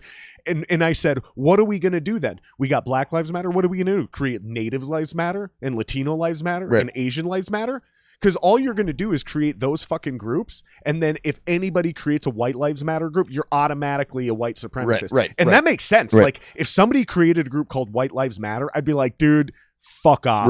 All lives matter. Right? Like, I would literally say that. Think about this, you guys. For anybody who still thinks like I'm being fucking absurd in what I'm saying, think about this. If I created a group, and these other groups do exist now, by the way. Like, I've seen Natives Lives Matter pop up, Asian, Latino, and I'm cool with it. However, only that group can show up when only one of those people get killed. And no one in their fucking right mind, whether you're racist or not, unless you're openly racist and you want to make this declaration, no one's creating the White Lives Matter group. Correct. And you shouldn't. No. Because there's no way you can create a White Lives Matter group and not seem racist. Because if you told me White Lives Matter, I'd be like, fuck you, dude. All lives matter. Right. Half of that is because I don't want to say, it's so disingenuous, Greg, when people say, I don't see color. It's like, yeah, you do. However, you don't perceive color as a threat. But that's not a quick, sexy way to say something. So we say, I don't see color. Is what it means is I don't judge color and perceive certain colors as threats. And it's And that's why I find it highly ironic that we're continuing to label all of these things in these submented groups when I feel like we're creating our own versions of segregation socially. Once we finally beat all those government policies, Jim Crow laws, actual fucking slavery, like once we won all those civil rights movements, it took 50, 60 years, if that, and now we're trying to self-segregate amongst ourselves. I don't think that's good for our future. I don't think that's going to dissolve any of the problems. I think it's going to make it worse. Yep. No, I agree with you on that one. And it's a tricky one because, I mean, I will never, ever sit and say that I have any fucking clue what it feels like, you know, to be trans, right? Or to be black, right? To be anything other than a straight. I never say that. I have no comprehension as to some of the struggles that those people go through, right? And I have a ton of respect for people who can endure and be strong from it, right? Absolutely. So the recognition, I want to make sure that I'm just out there recognizing that marginalized groups fucking have gone through fucking hell and back, and I get that, okay? And that does need to be talked about. That does need to be acknowledged. That's fair, and they've earned that, right? It's tricky because within the process of acknowledging all of these things that are happening, it just feels like I don't want to say driving a wedge, but it just creates all that I wanted to be is as similar as possible to as many people as possible and assimilate in a societal level, right? That's healthy, that we all can express ourselves, but just that we all are assimilated together and treating each other fairly. That's it. It's difficult when things when the label hits. And that me personally, that's been something that, since the Floyd riots have happened, that's just been something I put a lot of energy into trying to improve upon, or like how to tackle that whole thing in my head. Well, you don't look completely white either. Are you mixed like I am? Because I'm super fucking mixed, dude, and I don't actually identify as white. Right. And so it makes me really uncomfortable when I'm put in that box. Because it's like, dude, I may look white, but I don't feel white. Right. Like, I don't feel like I have all of these, like, passes that everyone accuses me of having. Right. Like, I've been beat up by the cops multiple times. Right. I've been arrested falsely multiple times. I've been pulled out of my car and accused of robbing a woman and purse snatching because I fit the description of somebody who made that crime in the neighborhood. Right. Yep. We could call that racial profiling because they said I looked like another white guy in a mostly white neighborhood. Right. But guess what? It was white cops that did it. Right. So my mind didn't immediately say, well, I was racially profiled. Right. But I could see how if it was fucking like back in the OJ trial, dude, they had this DNA expert on. Yep. It was an Asian guy with a really thick Asian accent. Okay. And they were like, can you point to this person in the courtroom or something like that? Or like, is this picture the person you say? And he goes, oh, I don't know. All you white people look the same to me. And everyone in the courtroom laughed because it's fucking hilarious coming from an Asian guy. Right. So I can see that when it's somebody like if I could try to put myself in that spot and go, if I'm a black dude and I get arrested by a white cop and he matches me to some vague description of some random black guy, that seems like racial profiling. Right. But then I also have to admit, like, if the roles were reversed and it was a black cop in an all white neighborhood, as much as I might think that, if I actually seen the other guy, I'd probably have to admit we look a lot alike. Right. We had the same haircut. We were wearing a similar color T-shirt. Like, maybe I need to be a little bit more unique looking. I don't know. That's just how I think. No, like, sure. Because that shit used to happen to us being metal kids coming from the Columbine world. You remember that?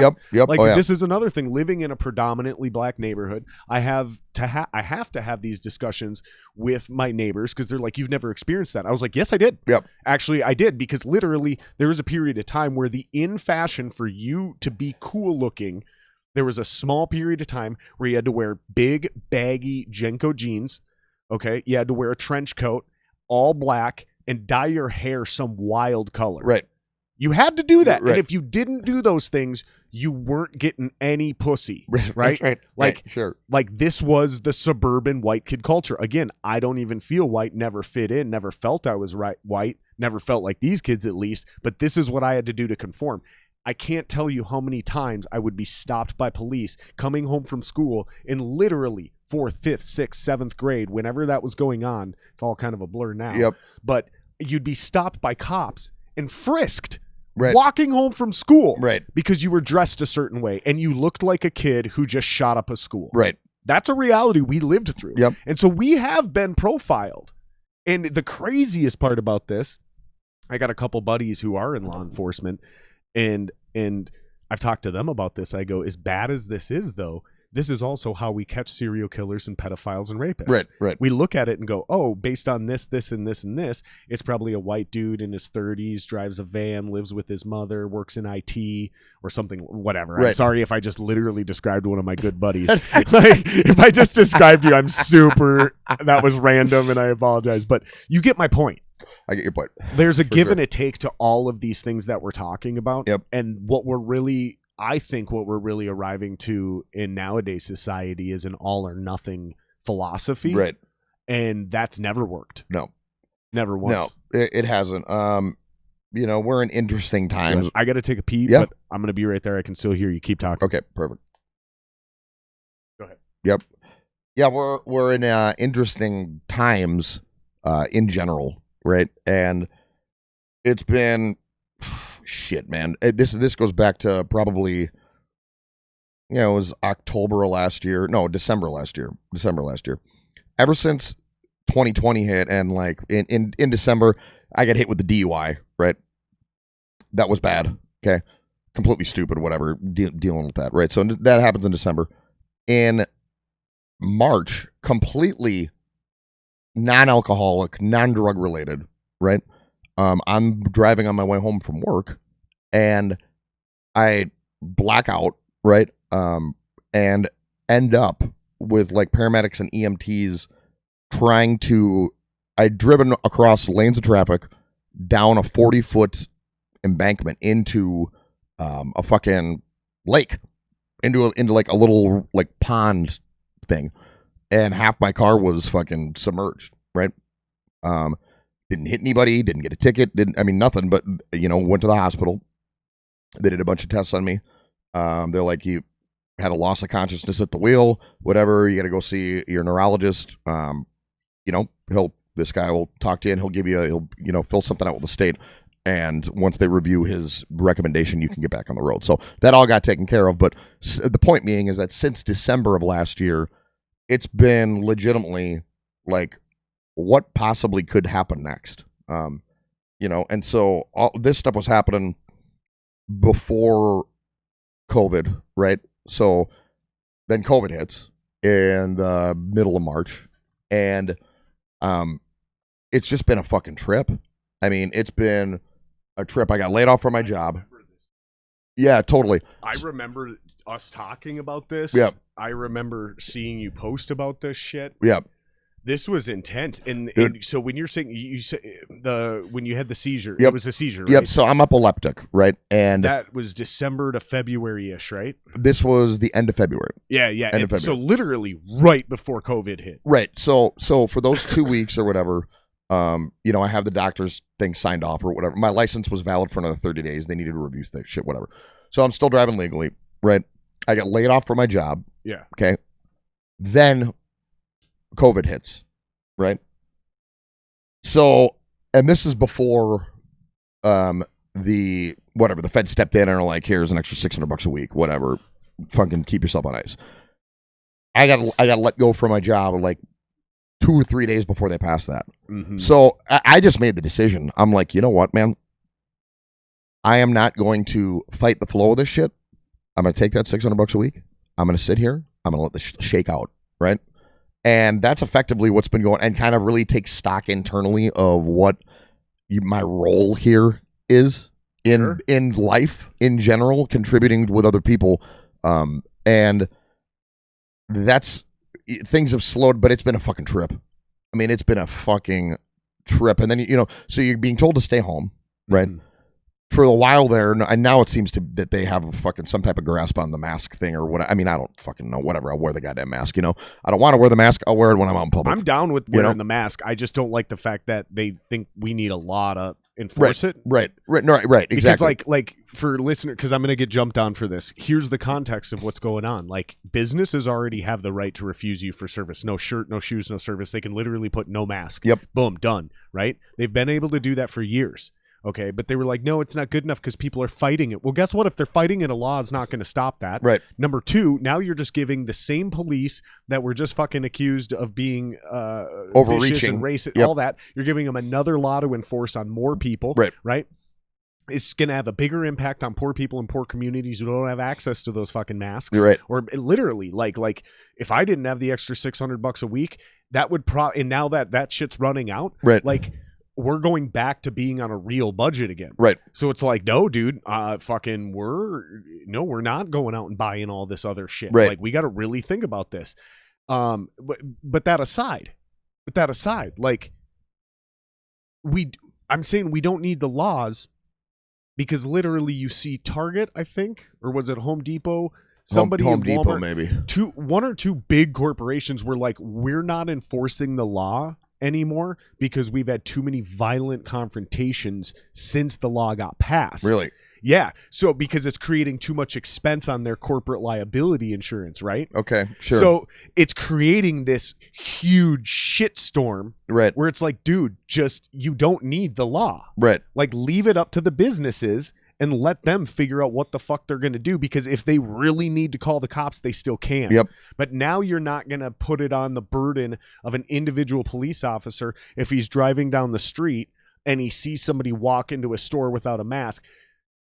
I don't even want it crossing that dude's mind. Is that somebody I should police right now? Right. Are they a public health risk? Right. Because now they're going to start profiling them. Well, they're overweight, so they're at risk. So even if they're not sick, they're still at greater risk. Yep. This law's for the good of them, And it's like the whole thing is just mind-boggling to me because I get it. Like, we need to wear the mask. I'm down with wearing the mask. Like you said, fuck it, I'll wear a mask. Right. But like when you start giving the ability for a cop to enforce that law, right. I'm not down with that. No, I'm with you on that one. It's especially I still don't like the cops. I don't want to defund them, but fuck the police. I still don't like them. I never have, but we need them. They're necessary evil. Let's pick and choose where we let them enforce which laws. Yep. I'm right there with you. I'm right there with you on it. Almost 100% with what you just said. It's like, fuck, dude. You need the cops. Yeah, I don't like them. I don't like them either. I mean, I've had friends that are cops and they're cool, I got a couple, but most of them are dicks. Yeah, Even the in ones general, I know, my experience even the ones I know, they're just kind of an asshole. Yep. Like they think they're a little better than everybody else because they got a little more authority, and I don't know. I Sure. just don't like them. I just don't like the personality mindset that comes with that kind of wielding of power. Right. And there's a lot. No, there's a lot of that. And call me crazy. No. Right. It's it makes perfect sense. So yeah, that's kind of what's been going on over the past, I don't know, handful of months or whatever. Justin going to be going back to work here. Are you getting your job back? I might not be, man. Sounds like I'm not. I don't know. I won't be getting that job back. I'll be doing some other shit. There's a couple other opportunities, that I have, which are good or whatever. But I think that it's at Eileen. This will politically speaking, this whole fucking process has been a eye-opening learning experience for sure. But I wouldn't be one to necessarily say that public funding on that scale is ultimately good, right? But the bottom line is this: we're not out of the fucking woods yet. No, I think it's going to get much worse. I was talking to Kevin last night about this. My buddy Kevin. I'm going to end up talking about him a lot here on the podcast, so I don't feel like I need to go into really who he is too much for the listeners. I don't want to bore him out of the gate, but he's my buddy. Used to play bass in the Tyrants. You played shows with him, so when we played together, when we were in the rock band, he was the bass player. Okay. Yep. Great songwriter. Admittedly, he'll be the first one to tell you he's not that great of a bass player. He'll be the first one to tell you when I fucking asked him to join the band, he literally was like, you do know I don't know how to play bass, right? Right. And here's how arrogant I was. I was like, you'll figure it out. Right. I just had full faith in him because I already knew he was a great songwriter from doing hip hop production and beat making, and he was a DJ for Chuck U. And he's just a great musician all around. Yeah. His dad was a stellar musician, so I was like, fuck it, come on in. But anyways, I'm talking to him last night, and I said, I think the whole thing's going to get much worse because the pretense was we're going to shut it down for, what was it? We're going to shut it down for 2 weeks, and the mantra was, what was literally being said was, we're going to shut it down for 2 weeks so we have time to build the PPE, the ICU, the respirator, the all of that, right? The infrastructure. And I warned people, I was like, this ain't coming. This ain't going to be just 2 weeks. Right. Like, this is going to be months. Yep. People were like, Jared, I think you're being a little paranoid. And I was like, watch. Just watch. Like, I'm so confident that this is not happening in 2 weeks. Right. And then we did. We built up the PPE. We built up the ICUs. They converted Target Center and US Bank Stadium, or at least they had the plans to, if they needed the rooms, they were going to convert all the suites into ICUs. Yep. And then the major hit never happened. Right.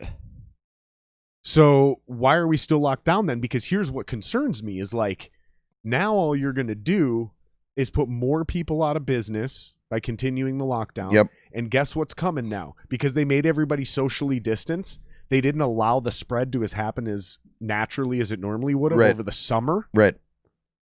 Now we're heading into flu season. Right. Where people naturally congregate in small spaces, indoors. Yep. And you don't have as much sunlight, especially up here in the world, like Minnesota, where we have, shorter, literally way shorter days. Down south, it's not as dramatic. And flu season. Right. Dude, there's so many people that didn't naturally collect it or I'm sorry, catch it and then build up those. I just see it, dude, as a fucking disaster, and it's all going to hit us right around election time. Right. No, exactly.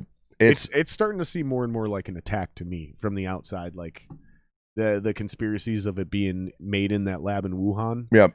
Those are actually gaining more credibility, and I don't know if you heard about this, listeners, and you, if you haven't heard what I'm talking about, I'll try to find it and put a link to it in the description below, or at least tell you what episode.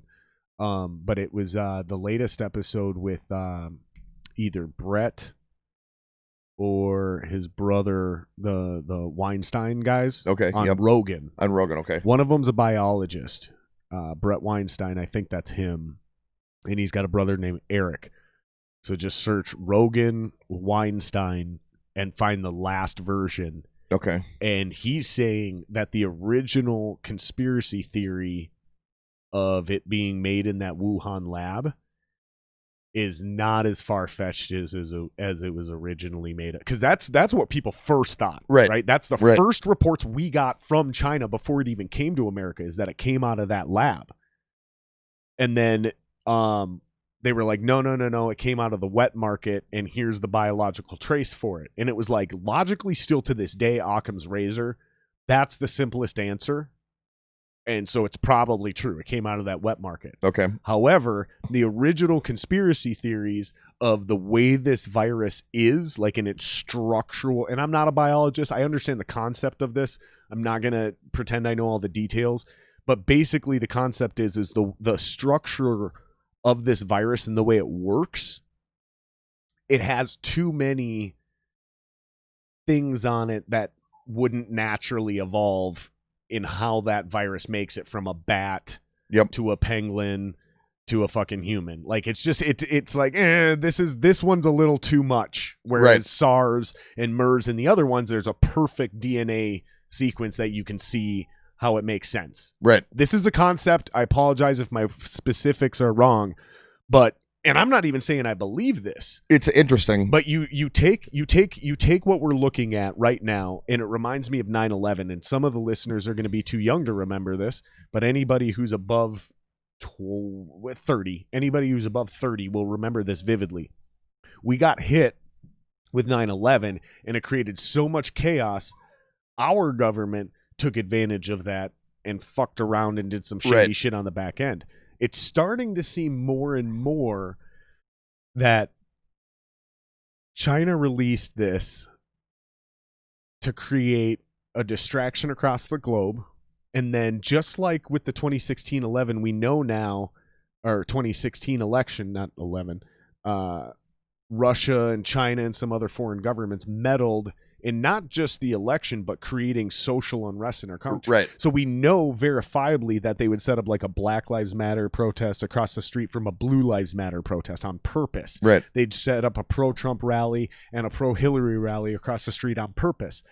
So it's starting to look more and more like they released the virus, maybe on their own people, maybe not, maybe on the world, maybe not. I don't know. Right. But then that created a world lockdown. George Floyd happened. They got in. They started creating social unrest that way here. And now they're doing some really horrific, shady shit over in China currently. They've been persecuting Muslims and putting them in concentration camps for a while. Okay. Now they're starting to run around and fucking, they just made Christianity officially illegal. Really? And they're murdering Christians over there. In China? Right now. Really? This is still happening, and it's getting worse. And they shut down those Hong Kong protests with the whatever. And then all of a sudden now, this is the big thing, unsolicited, random Americans are receiving seeds of random plants from China. Yeah, I read about that. What is up with that? I don't know, but maybe they're invasive species. Like, my imagination is running because I just found out about this today. Right. It's a good time to test this new part of this. Yeah, setup. I was reading about talk that. about it while I try to look this up, and we'll try to get to the bottom of this because I've never tested the screen share thing on the actual podcast. So yeah, you talk about what you've heard. I don't know much about it. I just saw, and it was really fucking strange to me. I want to say it was yesterday. I'm like, packets of seeds from China are being sent to people. Yep. The whole thing didn't make much sense. Immediately, my head went to that very spot. Like, is this some type of fucking like sabotage or warfare type of tactic? You know, Right. then I'm like, it can't be. There's no fucking way. Like, that's not happening. But I tell you what, it wouldn't shock me. All right, let's see if I can find it. I'm just going to type in random seeds from China Yep. in U.S. Let's see if we can find this. If I find one, I'm going to try to share it and see if the screen share actually works. So yeah, basically, my wife is the one that told me about it, and she shared with me an article from the Maryland Department of Agriculture. Yep. And then, like, literally an hour later, I jump on Facebook. I think I was waiting for you to get here, so I'm sitting out front,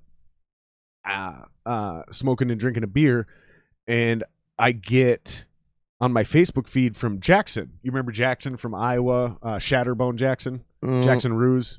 Yeah. Big dude. Yep. Big dude. He's in South Dakota now. And the state of South Dakota, or the South Dakota State of Department of Agriculture, some official organization, same thing. So here's what it is: states are warning people about. Here, let's see if we can share this screen. States are warning people about suspicious packages of seeds that appear to be from China. Let me see if I can make this full screen, and we'll actually fucking look at this. So weird. Yeah, so this is CNN.com. I can put the website up and we can just briefly look at this. If you received a mysterious package of seeds in the mail lately, don't plant them. Several states are issuing warnings after residents across the nation have reported receiving unsolicited packages. Yeah, of course I'm using an ad blocker. Fuck you, CNN. Unsolicited packages that appear to have originated in China. The packages typically... Here's where I'm at. The packages typically have Chinese characters on the label and contain a sealed packet of unknown seeds that some state agriculture departments say could be invasive plant species. Wow. So exactly what my first instinct was is what they're saying. And I have to think this has to be to attack our food supply. It has to be. And they want to create, and this is what I'm really getting at, is it's seeming more and more that we're not experiencing something organic. Right. It seems like it started with the COVID thing, and it's seeming more and more that it didn't just come out of these fucking these wet markets. I don't, or maybe it did, but it's still planted. Well, I don't know. You remember when it first broke out and there was a strain that was in China, and then the ones that the Italians got hit by was a different strain. It had already morphed. Yeah, that right there was fucking odd to me. But that can happen naturally. I mean, they're very quickly though. You know what I mean? That can happen. Sure, it can happen. It can happen. But what I'm saying is that how is there a totally different strain now all of a sudden introduced to the rest of the world than what was initially in China? That's how viruses work. But I mean, it seemed to morph more quickly than, I don't know, and I could be off here. Like I'm no fucking microbiologist, right, or virologist. No, not at all. But I mean, it seemed like it happened within the span of like 2, 3, 4 weeks. So are you asking or speculating that it was possibly designed to do that? I'm speculating that when the attack, that the initial virus was a test that they did on their own people, and then manipulated a second. They already had a second strain with a different manipulation on it that was unleashed in Europe. See, I think, and then made its way over here. That's where my gut. That's very possible. Yeah, that's what my gut tells me. But again, there's no fucking factual basis behind that. This is just kind of spitballing, you know. Here's what I really think right now, and I reserve the right to change this opinion, but I truly believe that it was a natural disease that really came from those wet markets. It came from the bat. And China seized the opportunity to inflate the veracity of this disease, right? And shut down those Hong Kong protests for democracy. Sure. And I think personally, it naturally evolved. And when it hit Italy, there's racial or biological differences between the populaces. Sure. And so I think it found something in transition and changed or evolved or morphed or whatever. But I'm 100% willing to believe that it was designed possibly as like one of those biological warfare weapons where it's like it's going to hit people with brown eyes. Right. Or black hair. Like, because this is what a lot of like people like me that are into the conspiracies worry about. Yep. As like, because of having a Jewish heritage, right? We're worried about people like a Hitler that don't necessarily need to command an army to commit genocide. Right. It can be a rogue biologist in a lab with a CRISPR type situation that creates some sort of virus and decides he's going to hit anybody with the right DNA sequence that says they have, like I said, brown eyes or black hair or whatever, some crazy weird racist shit, right? Well, what if the Chinese tried to do that and target a specific gene sequence of the Hong Kong protesters, which were originally settled and conquered by, not settled, but colonized by who? The British. Right. Maybe they tried to target a European gene so it would only hit those protesters the hardest. And then possibly it naturally, because again, I think most things that man does with technology backfires on us. The old Terminator idea, we're going to create Skynet. Right. Skynet back, you know what I mean? Like they did this with this disease and it spread more crazy than they ever anticipated. The maybe even the vaccine that they thought they had didn't work because it morphed too fast. Maybe they had something programmed into it to attack those Hong Kong people who had a little bit more European DNA. So then by the time it got to Italy, it had morphed, right, or actually hit them harder. And because we do know that the vast majority of people in New York that got hit had the Italian strain, not the Chinese strain. So I think there's that possibility. And then the congestion, you know, the density, the population density of New York City, I think that had a lot to do with it too. For sure. But it's harder and harder to think that this is all just random and everything is what it is. And it's just the official story, kind of like the 9/11 thing. Right. Like, I don't know what happened on 9/11, but I know the official story's bullshit. Right. That's what I do know. Yep. You know, you brought up the moon landing. Like, I would agree with that. I would agree with that. Not, you know, when things, okay, there's one thing not seeing something before in your life, right? There's another thing when things just don't fucking add up, right?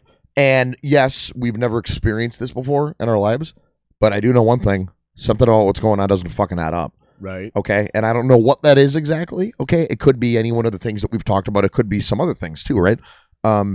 Everything seems, it doesn't fucking add up. The way that so many fucking problems, it seems like, or so much static between human beings has been exposed over the course of this last year. Well, and then it doesn't usually happen that way. You know what I mean? And it's quick hitting like that and on several levels. Well, and look at the UFO shit. Well, right. And yeah, and they just slipped that out there when nobody's looking. That piece of news in itself. For people that don't know what you're talking about, or we're talking about, it just explain. Yeah, real quick. The government released what it was within the last couple of weeks that there has been confirmed contact with other life forms. That there are they had a different word for it. It wasn't a UFO, but it was some type of object or some type of. They went public with the fact that they will be releasing documents like UVA unidentified or UAV unidentified aerial vehicle or something like aerial phenomenon or some shit. Yep. So the government's, while all this chaos is going on and everybody's talking about fucking Trump and Biden and COVID and fucking, you know, George Floyd, whatever, Black Lives Matter, while all this shit's going on, the government slips out the fact that there's aliens. like at least UFOs. At least for UFO. Sure. At least UFOs. Like right? they've admitted, and this isn't just the Tic Tac anymore. They're admitting that they have vehicles that were not created on Earth with materials that were not created on Earth. If anybody's a big UFO person and doesn't know about this, we're going to drop you a gem. Look up on Netflix, Bob Lazar. Look up on Joe Rogan, Bob Lazar. They just had George Knapp on, which was part of the George Lazar theory. And here's the point. Just recently, the New York Times put out an article exonerating and verifying with Pentagon confirmation that everything everything Bob Lazar said was true, which is that he worked at Area 51, not Area 51, a place just outside that, in the 70s or 80s or whatever. They were trying to reverse engineer alien technology. Right. And then he was basically blackballed and erased from existence. Like, his social security number didn't exist anymore. All records of him working at the college where he worked was gone. Like, they erased him. Really? And he was discredited and mocked and ridiculed. And then he went on Joe Rogan a year ago, and he did that as part of a documentary that this dude, Jeremy something, made a year or two before that. And so it's been this slow process, and finally enough people looked at it and were like, what the fuck? And enough, because of Freedom of Information Act and all this other shit, right, and the people who were doing the bad shit aren't in control anymore. The Pentagon went back and they looked at shit, and sure as shit, they admitted, they were like, yeah, he did work there. All that shit was real. UFOs are real. Right. Like, and it's all in a New York Times article. You can look this shit up. We're not making it up. We're not exaggerating it. Like, this really happened. And they announced this shit just now. You can't make it up. So we're talking about all these government dude. Possible conspiracies, and they just admitted to the biggest one of all time. Right. Right. Like, what are they going to do tomorrow? Admit that fucking who killed JFK?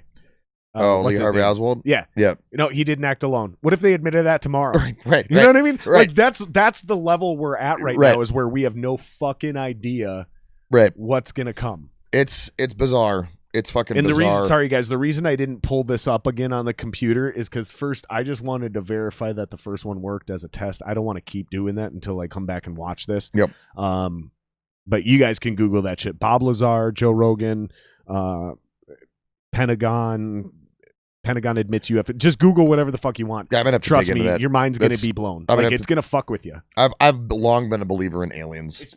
See, and I've been 50-50, and that's what I was gonna say. Especially if you don't believe in any of it and you think it's all bullshit. Yep. There's too much credible information out there now. You can even search UFO Tic Tac.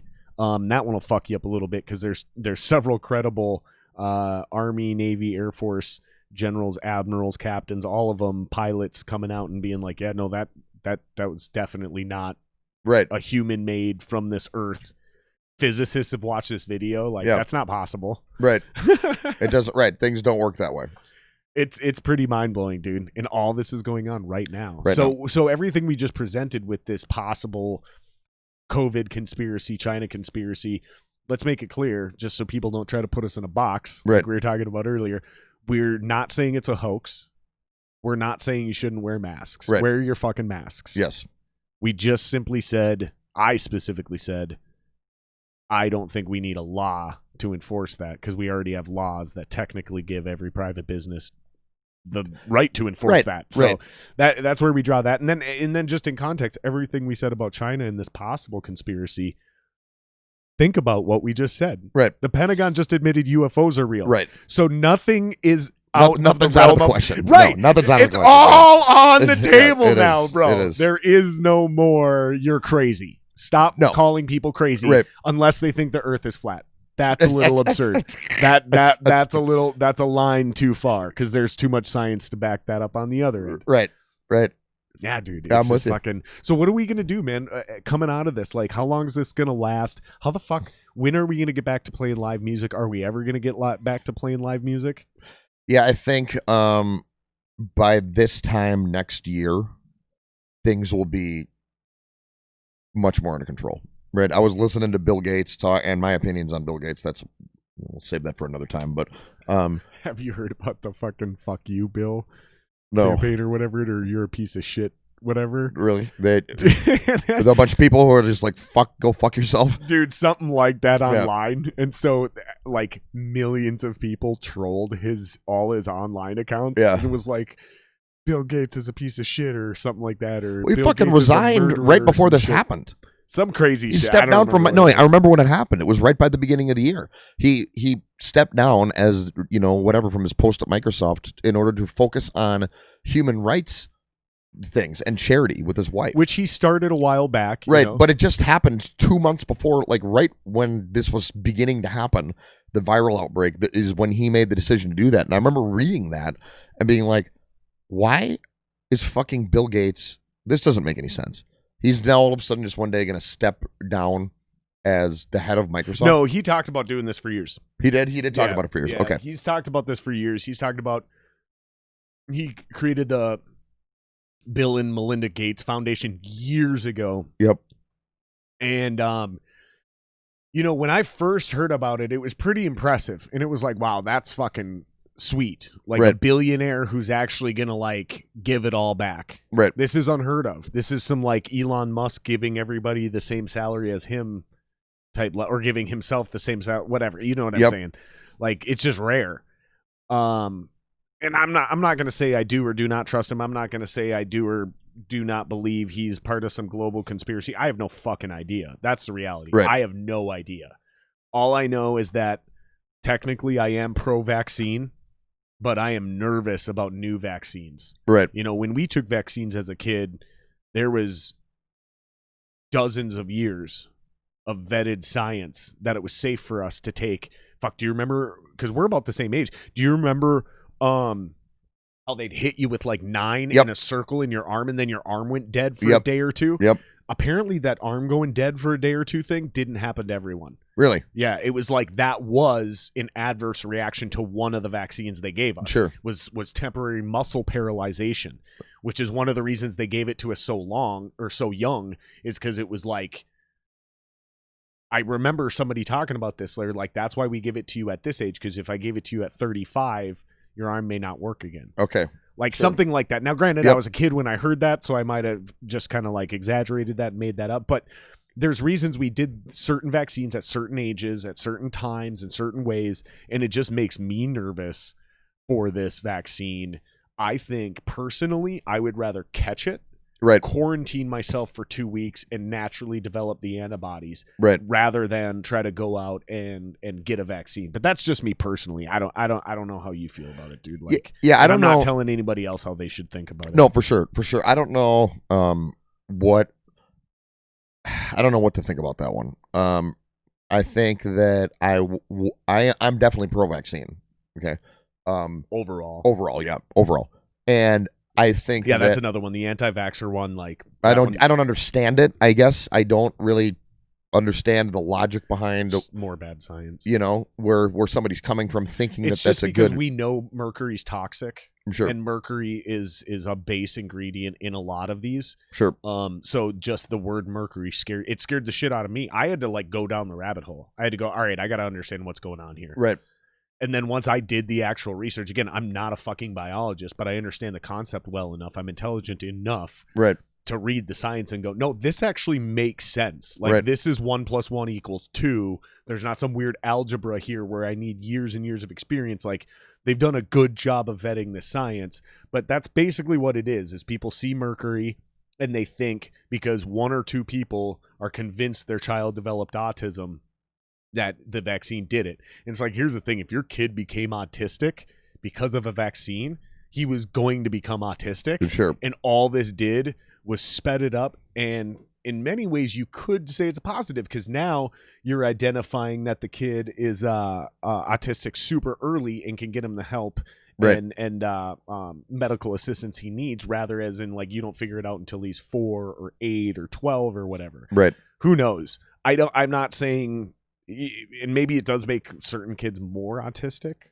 Yeah, I don't know. I don't know. I mean, the spike in autism But it's so definitely rare was is what I'm getting at. Right.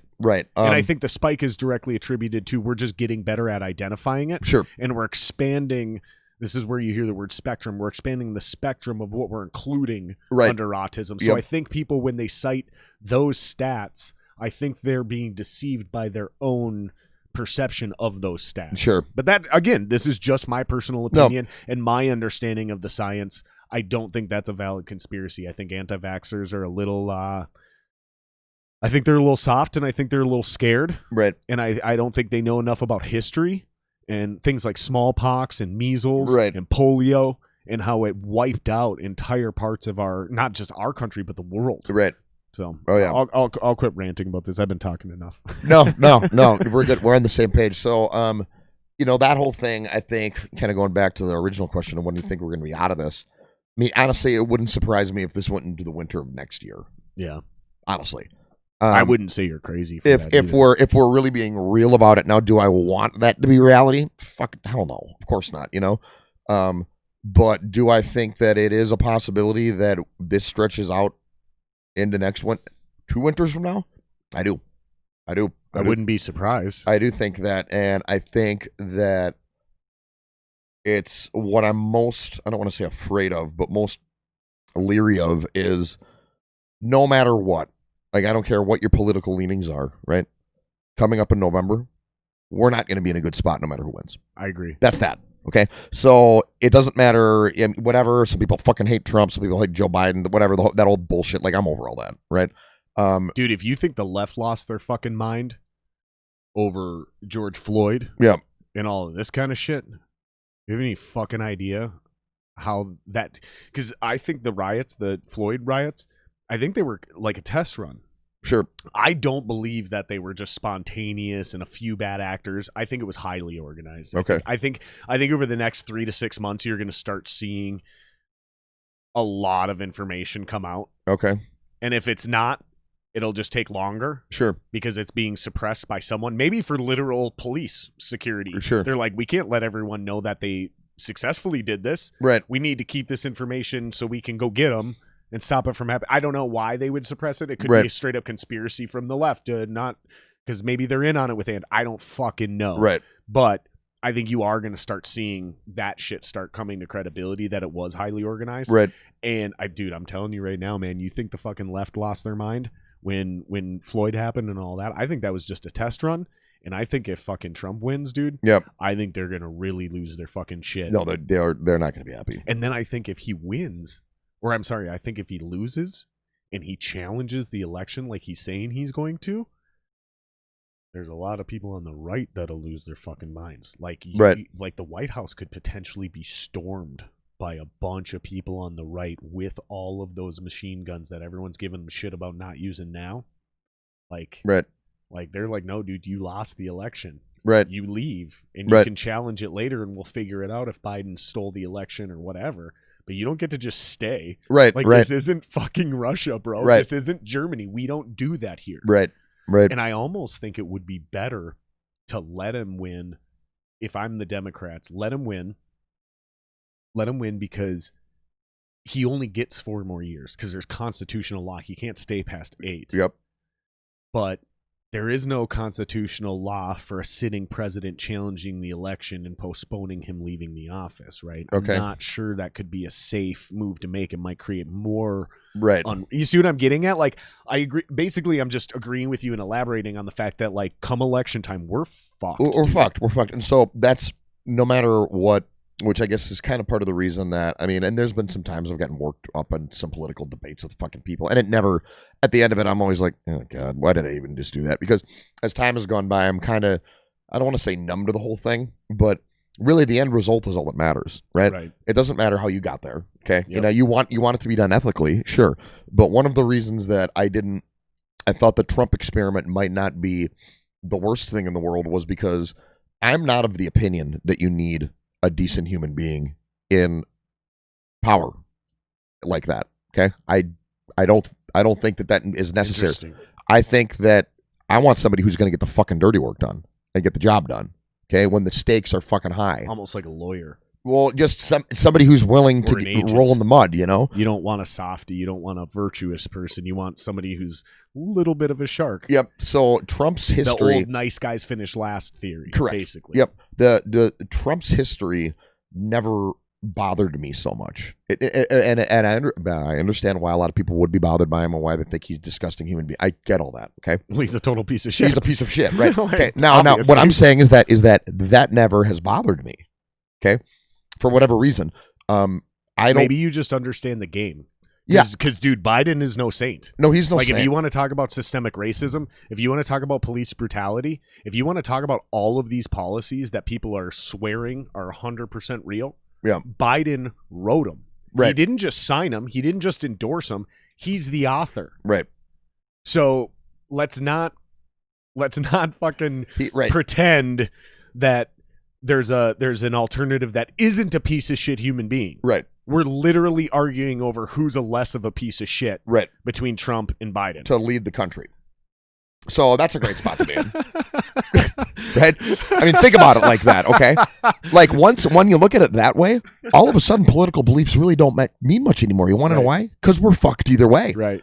So I don't care what you believe.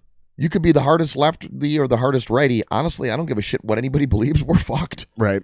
You know, and that's kind of like where I tapped out politically. Like I lean more conservative, but I was raised that way. But what's frustrated me so much about the left. Let me ask you though, hold on, Yep. before we go into what's frustrating everyone about the left, because I'm sure whatever you're about to say is like the stereotypical answer. I agree with damn near everything they say and believe in. But That's the thing. what irritates you is probably, no offense to you, and I don't want to downgrade what you're saying, but it's probably template based. I could probably predict it and write it as if it's a fucking script in a B movie. Sure. Is what I'm interested in more is why you consider yourself a conservative. Because I found out through talking, and I don't remember if I actually talked about this on the podcast with Nick or if we talked about this afterwards. I apologize. But the reason I consider myself a liberal is actually because the way I was raised conservative is now liberal, meaning small government. Yep. So I'm pro-choice. I'm pro-trans rights. Yep. I'm pro-gay rights. I'm pro-gay marriage. Yep. Because I don't believe the government should be involved in your personal life like that. Correct. Right? So like my body, my choice, that resonates with me. Correct. So I feel like the terms have changed. Okay. So why do you identify as conservative? The concept of Darwinian economy is one that I believe in. Like literal survival of the fittest. Yes, I do believe in that. Okay. And I do believe that as a developed nation provides the best, you get the best talent rising to the top. Now there's going to be some fucking nepotism involved. So you're arguing meritocracy. Yes. You're arguing free market. Yep. And less government Less intervention. government regulation. Smaller government. I'm pro-gun. I'm pro-choice. Okay. Obviously. Well, here's the thing. As soon as you said pro-choice, you just got kicked out of the Republican Party. Well, right, and I that's where I think that it's Right. exactly that. Do you believe in climate change? I do. Yeah, I do. Now, do I believe that it's something? Well, then you just got kicked out of the Republican Party twice. No, but here's the thing. Hold on. Yeah. Hold on. We got to do something real quick. I got to fix your mic. There's a problem. Okay.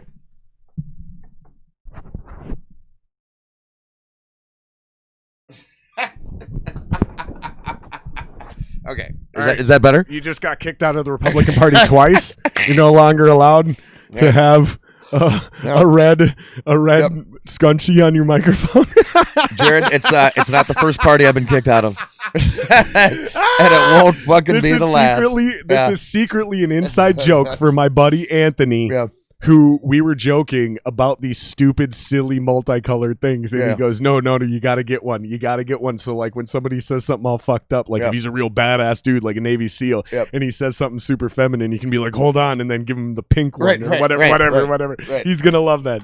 So that one's for you, Foley. Okay, awesome. So I do think that the Republican Party is antiquated in a lot of fucking their views. And socially speaking, I mean, to me, it's just obvious. Yes, fucking, someone that's transgender should be treated fucking right.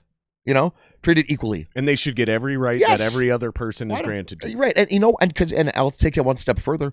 So should gay people, gay marriage. Why would anybody be upset about that? But here's what I don't. Dude, getting married, most people end up miserable. Right. What I don't keep misery for yourself to straight people. Let gay people be as miserable as everybody else. Exactly. That's equality. That's equality right there. That is absolutely equality. Fucking A. So I guess like the flip side of that though is that I don't. When somebody makes an identity out of who they like to fuck, and then like that all of a sudden becomes their identity, I don't need to hear that. You know what I'm saying? Sure. And people don't need to be hearing what type of women I like and how I like to do it, and that's not my identity. Like, who cares? But we've met dudes like that. Oh, I'm into black girls. Oh, I'm into Asian chicks. Sure. And don't those dudes always seem like the creepiest dudes? Well, it's just like I totally where they define themselves by that though. Right. Like, and we know those guys too who are like, no, I'm a metalhead. Right. Like I'm a hip hop guy. Right. And it's like, so you can only be that, like that's your identity then? Right. Like that's who you are. So I can't. There's no Exactly. nuance to you as a human. Right. Really? And you're defining yourself by this. So okay. So with that, I do think that progressives have taken it a little too far. Right. Oh, I agree. With I think the compelled speech. Yeah.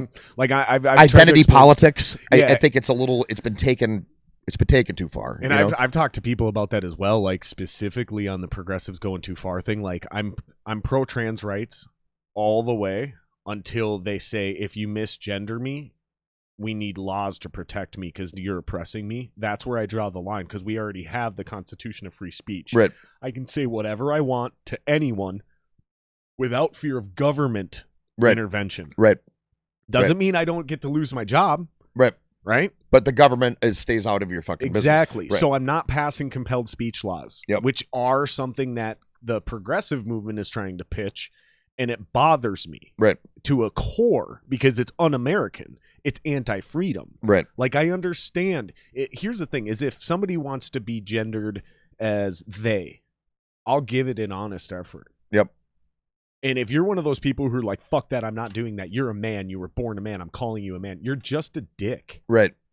Like, cool. You also have the right to hold that belief, especially if it's like religious based. Yep. You know what I mean? I get it. And I respect that. But you're also just being an asshole. Right. Like really at the end of the day. Because what does it really matter what sound you make with your mouth? Right. So if you came in here, Greg, and you said, I want to be referred to as Gina and she, if I'm like, no. Like, what does that effect really have on me? You know, none. Right. To be honest, none. Right. Like, I'm just being an asshole at that point. Right. However, when you go, okay, since you refuse to, we need to pass a law that protects me because I'm an oppressed minority. I go, no. Right. That's where we're done. Right.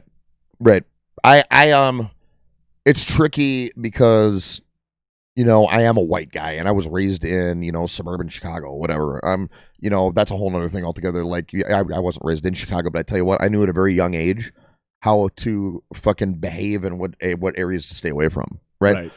It's an issue I have with people up here in general that, like, it frustrates me because, my God, you guys got hearts of gold. You know, you have great principles and everyone, you know, has a mindset for the future and inclusivity. Right.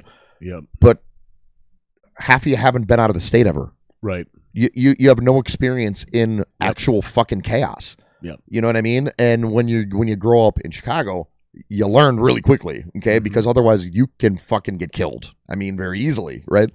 And a lot of people up here that think they have all the answers for everybody have never even been in that situation before, you know?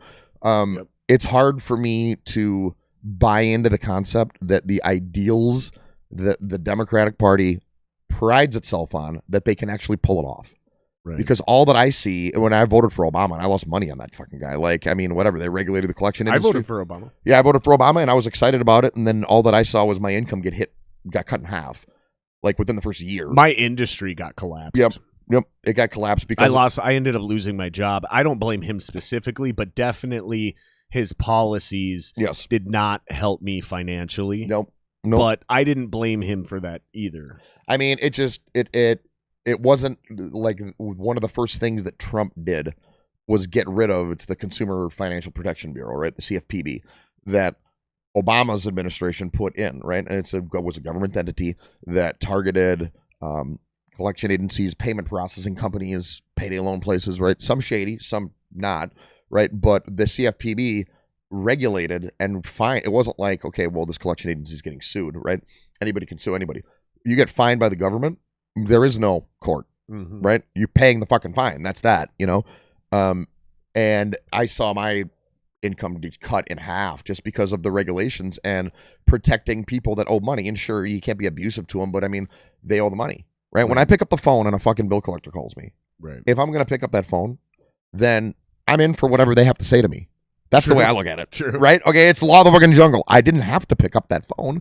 And if I didn't pick up the phone, there would be no conversation happening. And you also have every right to hang up on that bill collector. Correct. At any point in time. So where I drew the ethical line was the garnishing of wages, right, levying bank accounts, because it's like, dude, here's the thing is like, okay, they have $6,000 in their bank account, they owe 800, but we don't know what that $6,000 is for. Right. Like, we don't know any of these things. That seems unethical. But you're right though. If I call you fucking per the law once a day, every day for an entire week, right, that's not harassment. But that's what you're talking about. Because we were both bill collectors, for the listeners that have no fucking idea where this came from. We didn't meet as bill collectors. No. But after Greg was extremely successful in the music industry, because you're a couple years older than me, not a lot though. Yep, 41.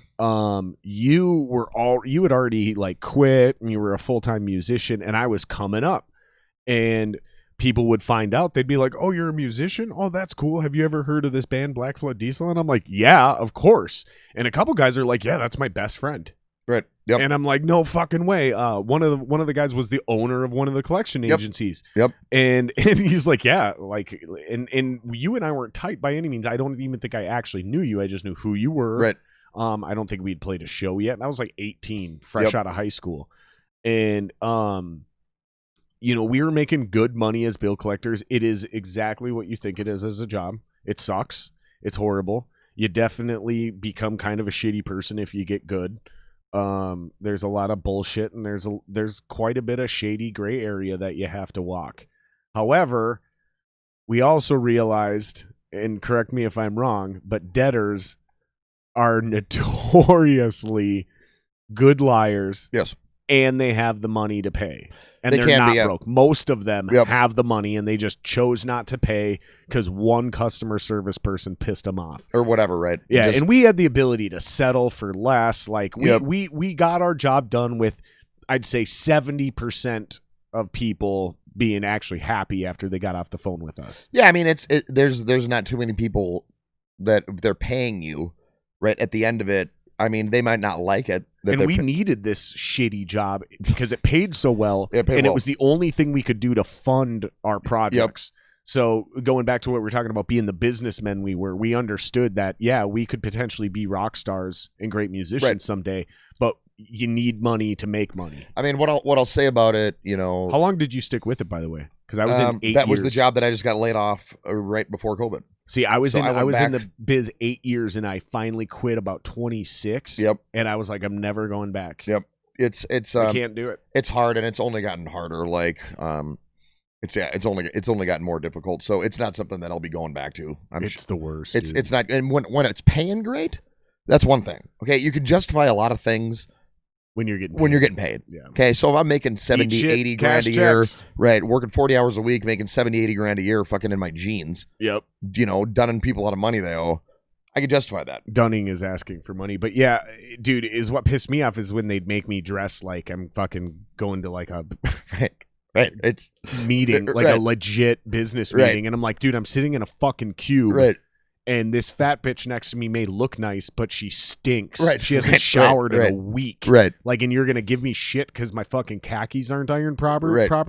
There was too much control. I don't think I can ever go back to a corporate job. I started working in a metal shop. Okay. You're saying right before you got laid off. Yeah. So I was working part-time because, I've done enough in my life to be successful enough with money to where when I left the collection agency, I did a Guitar Center stint, which was really good for the music career as far as networking and connections and shit. Met a lot of really great people, some professional athletes. Hopefully a couple of them are going to be on the podcast. Yeah, very cool. Like I built relationships with these people. It was a great job to have, one of my favorite jobs I've ever had, almost a dream job. And when I left that job, I bounced around in different corporate gigs, banking industry, fucking whatever, doesn't matter. Point being is I realized I can't put my square peg in a round hole. It's never going to happen because in that type of environment, there's too many people that are like, Jared's being inappropriate. Because there was a bunch of tension in the room, and I decided to make a fucking joke. And it killed, and everyone laughed. But one person was upset by it. Right. Okay, that in a normal situation you can get away with. But when you accidentally make someone uncomfortable once a month and it's a different person every month, Right. it's only a matter of time before people go, hey man, we've had enough complaints, dude, we got to let you go. Right. But then I went and started working in the metal industry, like metal shop industry, and I fit right in. Right. And it was like, okay, if I'm going to have a job, this is where I need to be. Right. Started making really good money. Didn't need to work full time. It was great. And then temporary layoff because of COVID. I didn't lose my job. I didn't get fired. Right. I did nothing wrong. I lost my job on a temporary layoff, and that industry was hit so hard by this COVID thing, the industry may not come back. Right. The business that I was temporarily laid off from may not survive. Wow. You know what I mean? That's fucking, so like yeah. there may not be a future for me. So what am I was making well over $20 an hour. Yep. What am I supposed to do? Go back to a new industry and make $10 an hour and work my Right. way up? What am I supposed to do? Go back to school? Right. So Right. no, I can't. Right. So I'm like, all right, let's be 50 Cent. Let's concentrate harder on the music. Let's get the podcast going. Right. Let's do these other things that we've been striving for doing, especially right now with technology. We don't need to be in the same room to write music together Right. anymore. We don't have to be in the same fucking public entertainment space to do something like this. It's two guys in a room. Right. If I'm lucky, I get a third guy who can be my producer, so you don't have to keep watching me fucking go like this and switch the cams.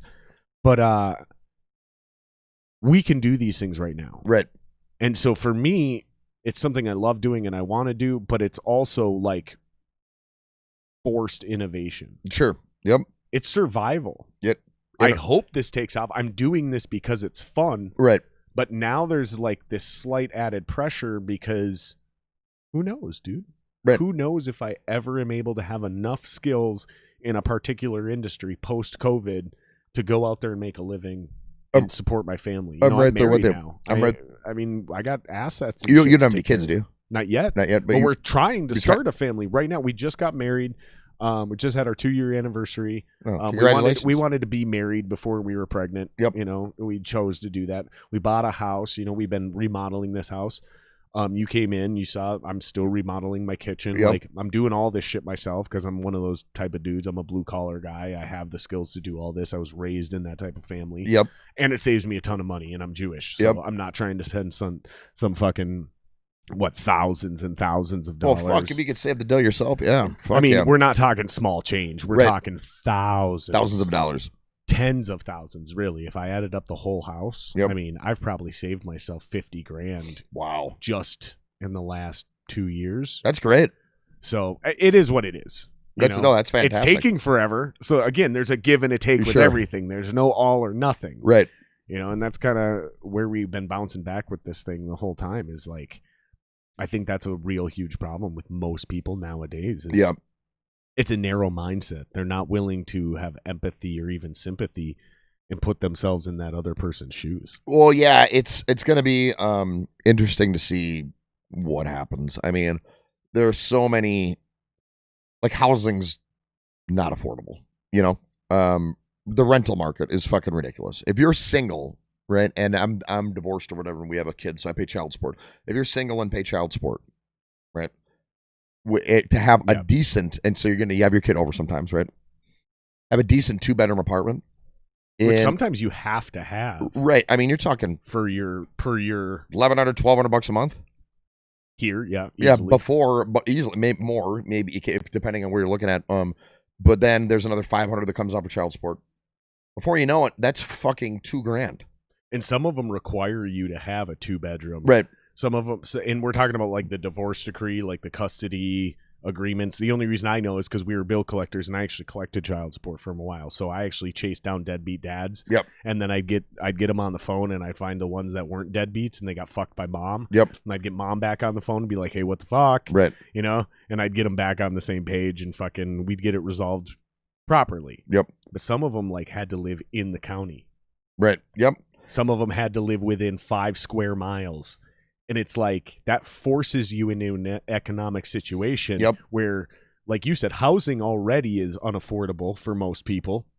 but then you got to be in this neighborhood because that's the kid's current school district. And sometimes I watch dads get put in a position where it's unfeasible. It's not even unreasonable. I'm not even making that argument. Right.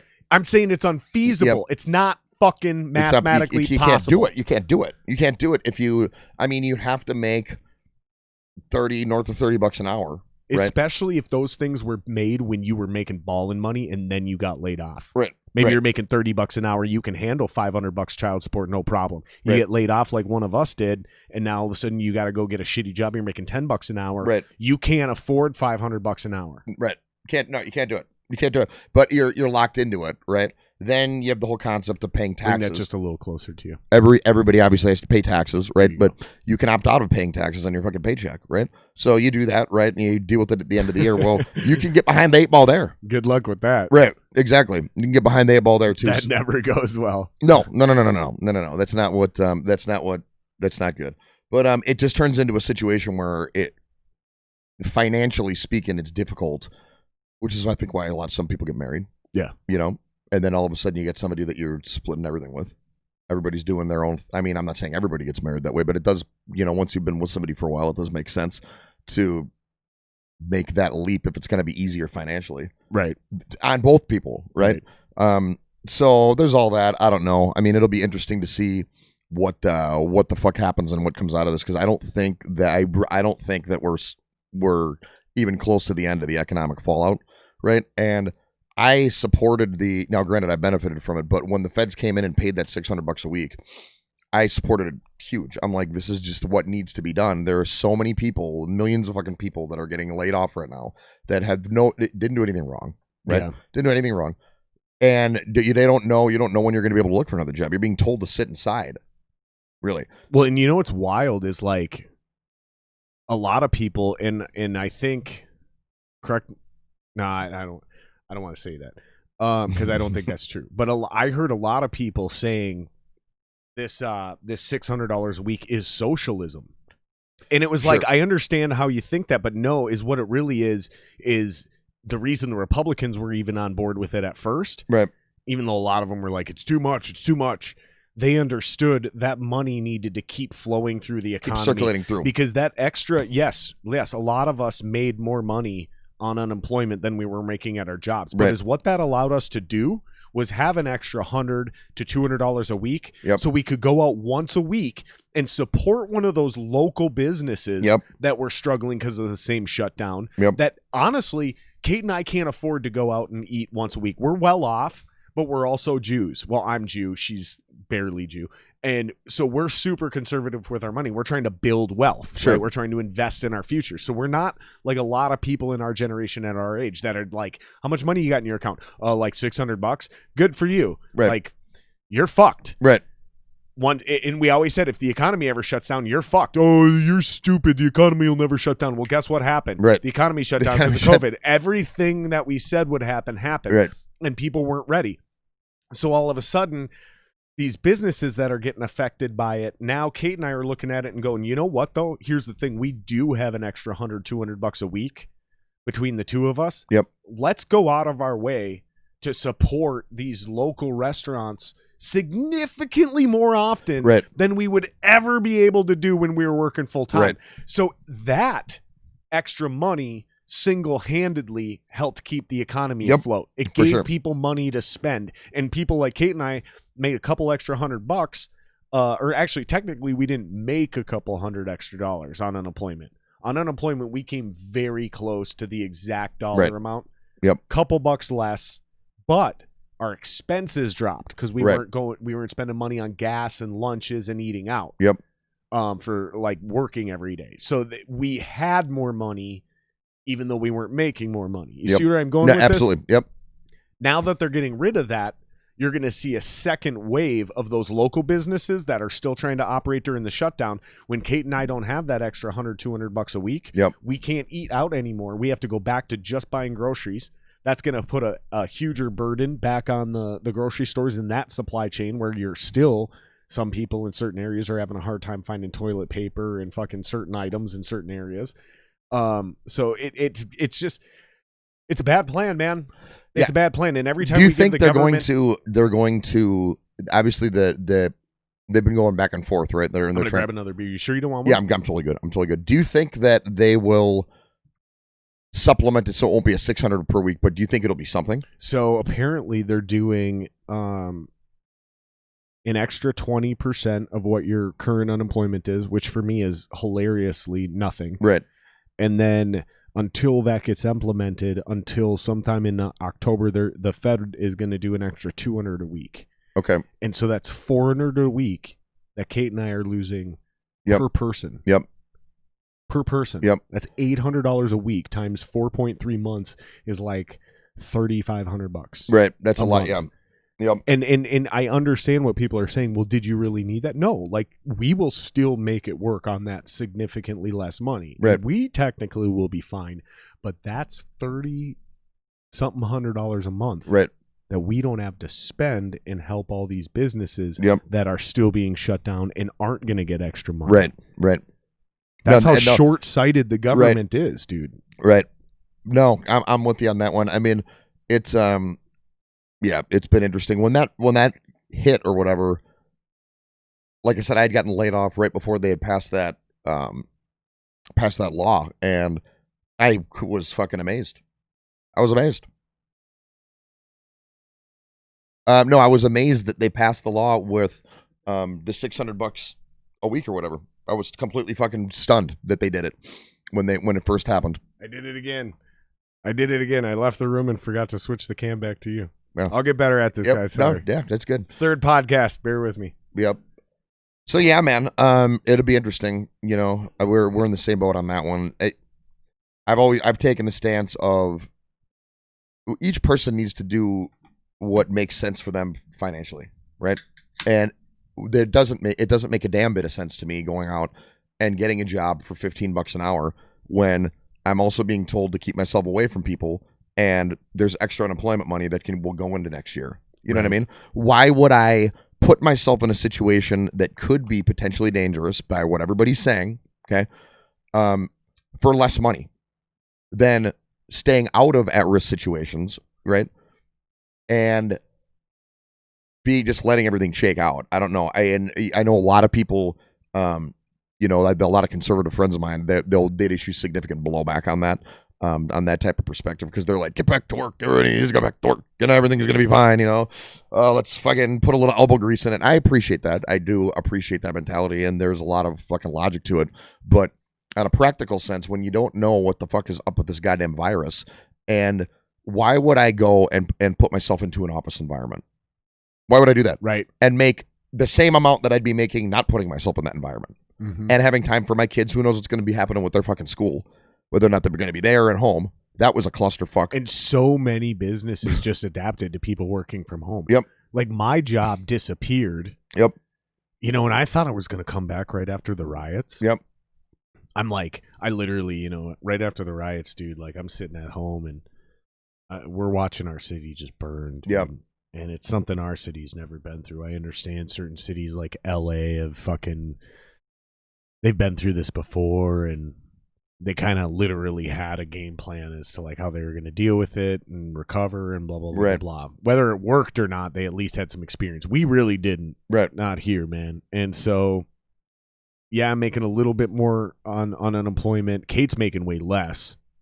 So total, we're still not where we were. But, right. But I hit up my company and I'm like, listen, I understand, because we had kind of quelled the riots. We'd kind of put it all to rest. We came together as a city. Like, it's really impressive and quite beautiful what's happened in Minneapolis post George Floyd. He really did change the world as far as our world goes. Shit has not resonated across the country. Shit is getting worse across the country. Y'all aren't getting the point. Like, we figured it out right away, and we were like, all right, we're coming together again. Like, right. this shit's stupid, and we shut that shit down, and we've really, it's gotten a lot better in Minneapolis since then. But I hit up my company, and I'm like, all right, well, we got to rebuild the city, so I assume demand's going to come shooting through, and I'll sacrifice the money, you know, and even if you don't have enough, even if you only need me 10 hours a week, 20 hours a week, like, I can't sit here collecting unemployment while my city's being rebuilt. Right. And stomach myself and call myself a fucking an American man. Right. You know, like it's not happening. Yep. And they were like, dude, it's not picking up at all. Don't even worry Really? about it. Yeah, they had a skeleton crew that stayed. Because Really? they were deemed essential, but the workflow dropped that they laid most of us off. And they were like, no, it's not coming back at all.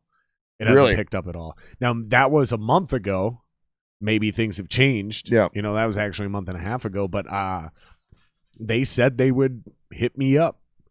And here we are, 8 days out? 5 days out? Something like that. And it's not looking like it. That's good. What type like of metalwork is it? So I worked a press brake. Okay.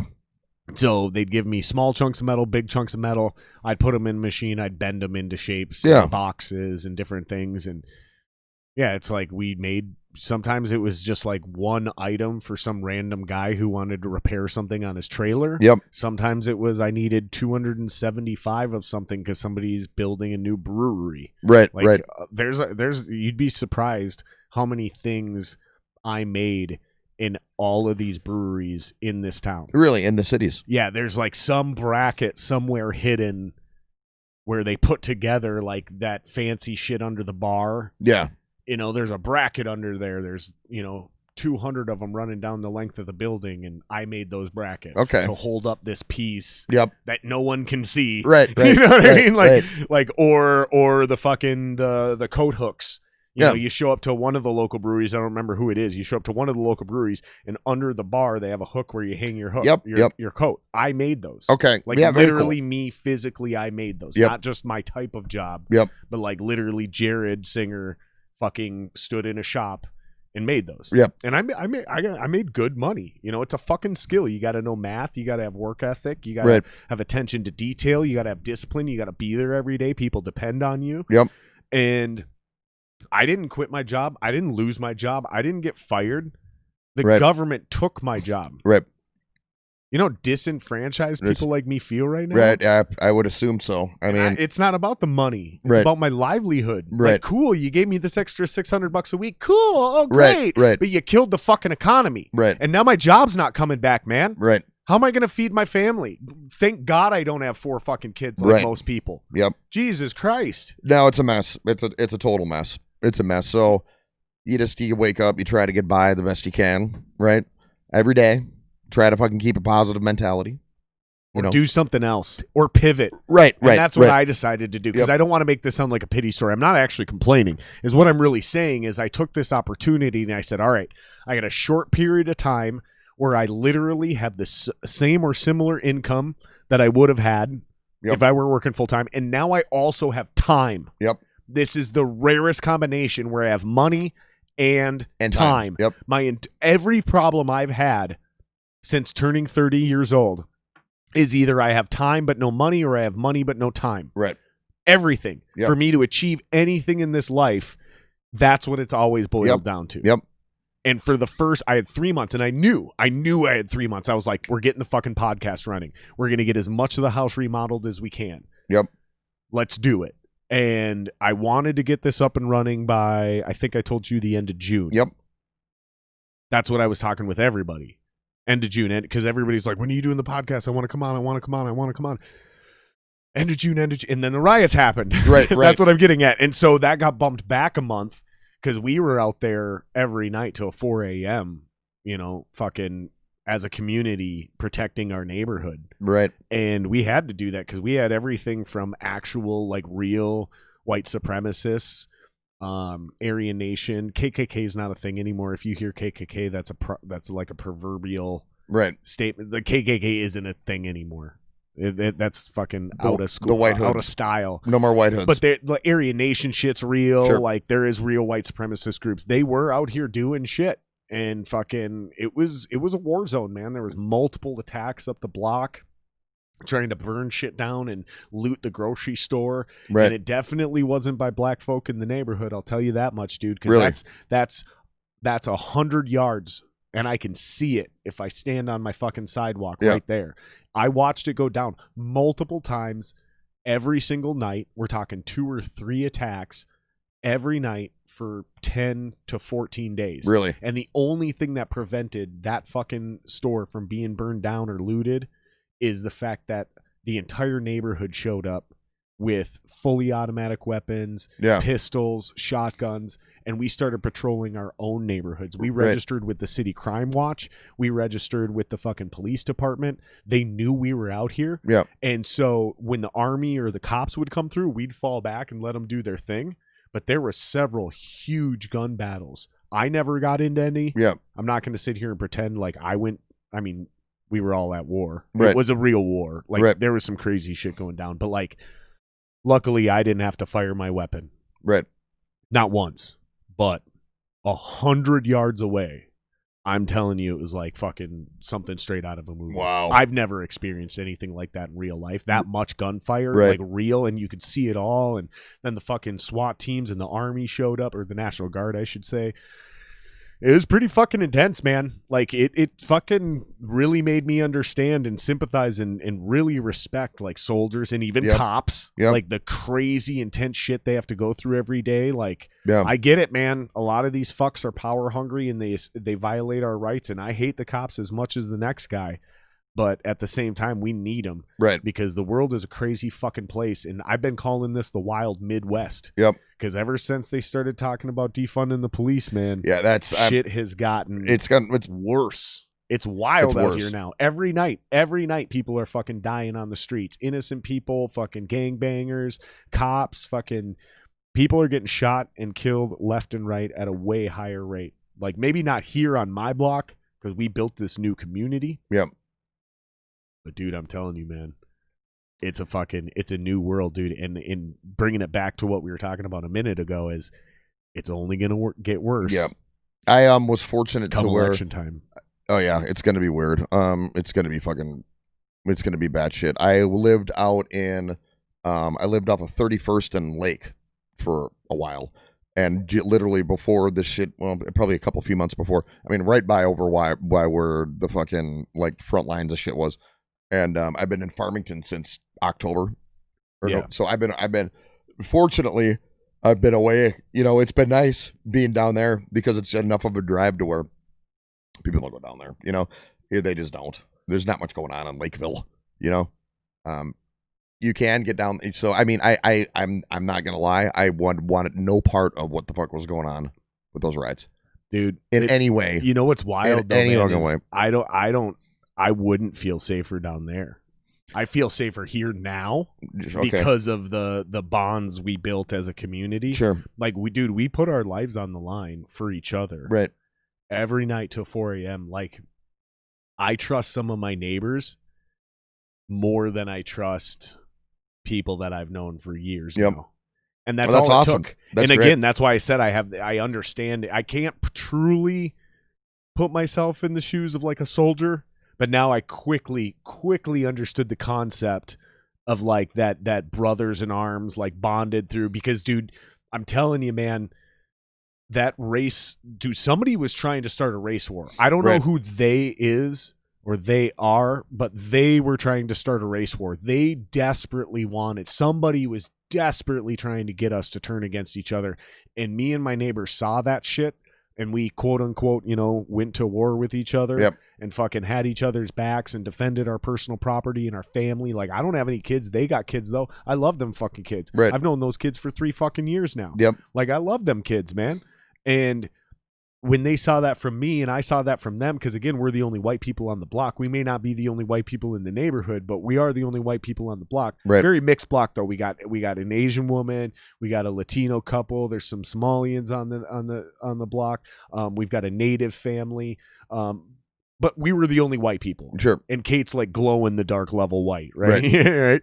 But they saw us out there fully committed to the block and to the neighborhood. Right. And so they no longer looked at us as the white couple on the block. Sure. They looked at us as Jared and Kate, the neighbors who live across the street. Right. And we always look at people like that, but it was nice to finally, like, after a couple years, the last little bit of suspicion integration or tension was gone. Yep. It was like, no, we're all the same now. Yep. And we were, dude, you and I talked about earlier, you know, we joke about how there's no good that happens. Some people say there's nothing good that happens after midnight, right? Well, there's a lot of shit that happens after midnight. Some of the deepest bonds And some of the best conversations I had with these guys, and the reason those conversations happened is because we were up till 4 a.m. Right. Like if we would have been doing that same patrol during the day, we probably wouldn't have had those conversations. But there's something weird that happens that late at night when everyone else goes to bed and it's just us. It's almost kind of like what happens on this podcast, right? Like we forget from time to time that there's cameras and there's people watching, and this long form conversation where there's not a million things going on in the room. There's no distractions, and we can just like talk and like really understand where we see eye to eye versus what we're doing online nowadays, right? Which is short form, 140 characters, combative, Yeah, no, I totally. There's no nuance. There's no body language. There's no tone of voice. Right. Eye contact. Doesn't that drive you nuts? Dude. It drives me up the fucking wall. Is what drives me nuts, if you really want to know, is the fact that I still engage. Right. However, is aware of a problem as I am, how am I still not 100% able to avoid it? Right. No, that is a good question. I find it's like you find yourself getting sucked back into it. You know? Why is it you can either quit or engage? Why is there no in between for me, at least? You either have to get rid of your Facebook and just sign off altogether. Yep. Or you're all the way in. And that's what and before you know it, all you've been doing is staring at your fucking phone, or whatever, online fucking on Facebook. And I'm like, I've literally looked at the same fucking comment by this person 15 times. Sure. Yeah. I've scrolled to see what new is happening that I've seen the same 12 things like 15 fucking times. Right. Like, at what point in time is enough? Yeah. Where I just put the phone down and realize that I'm not missing anything. Dude, nothing's going on. Dude, or when you're sitting there just like at a bar hanging out with somebody pre-COVID, obviously, and you're like hanging out and you're fucking talking, and all of a sudden you look around and 3 out of the 5 people are staring down at your phone. Right. It's like, am I uninteresting? Right. Is this story I'm telling boring or not as funny as I thought it was? And they're like, no, dude, you're good. I'm listening. And it's like, really? Because it doesn't feel like it. Right. And then, like, if you don't know those people and you aren't willing to, like, have that conversation or ask that question, you just automatically assume, yeah, I'm boring. And then you just stop talking and then you go look at your phone. Yep. And it's just, basically what I'm getting at is that's kind of the point of the podcast. That's kind of the beauty of hanging out with somebody all night. And, back when we were doing it as musicians past midnight till 4 a.m., yes, we did a lot of drugs. Right. All of us. We did a lot of them. We did most of them. Yes. If it's got a name, we probably did it at one point in time or all the time. Yes. But there are some beautiful relationships that came out of those nights. No, for sure. Don't get me wrong. There's a lot of drug problems that came out of those nights. But there's also a lot of beauty and a lot of success and a lot of relationships. And unfortunately, musicians just can't seem to be up before noon, which means we're usually up until 4 a.m. Right, exactly. That's how that does work, I think today I got up at the crack of 2. Really? No, shit. It was 2. Well, yeah, I've been drinking a bunch of vodka the last couple of nights, man, more so than usual. And good Lord, fucking was I hammered yesterday. It wasn't good. The only thing I love about the COVID lockdown is I can sleep till when I want. Yep. Unless there's something that day I have to wake up for. But there's no more I have to be up at 6:30 a.m. Yep. every single day or else. Right. There is no more or else. Yep.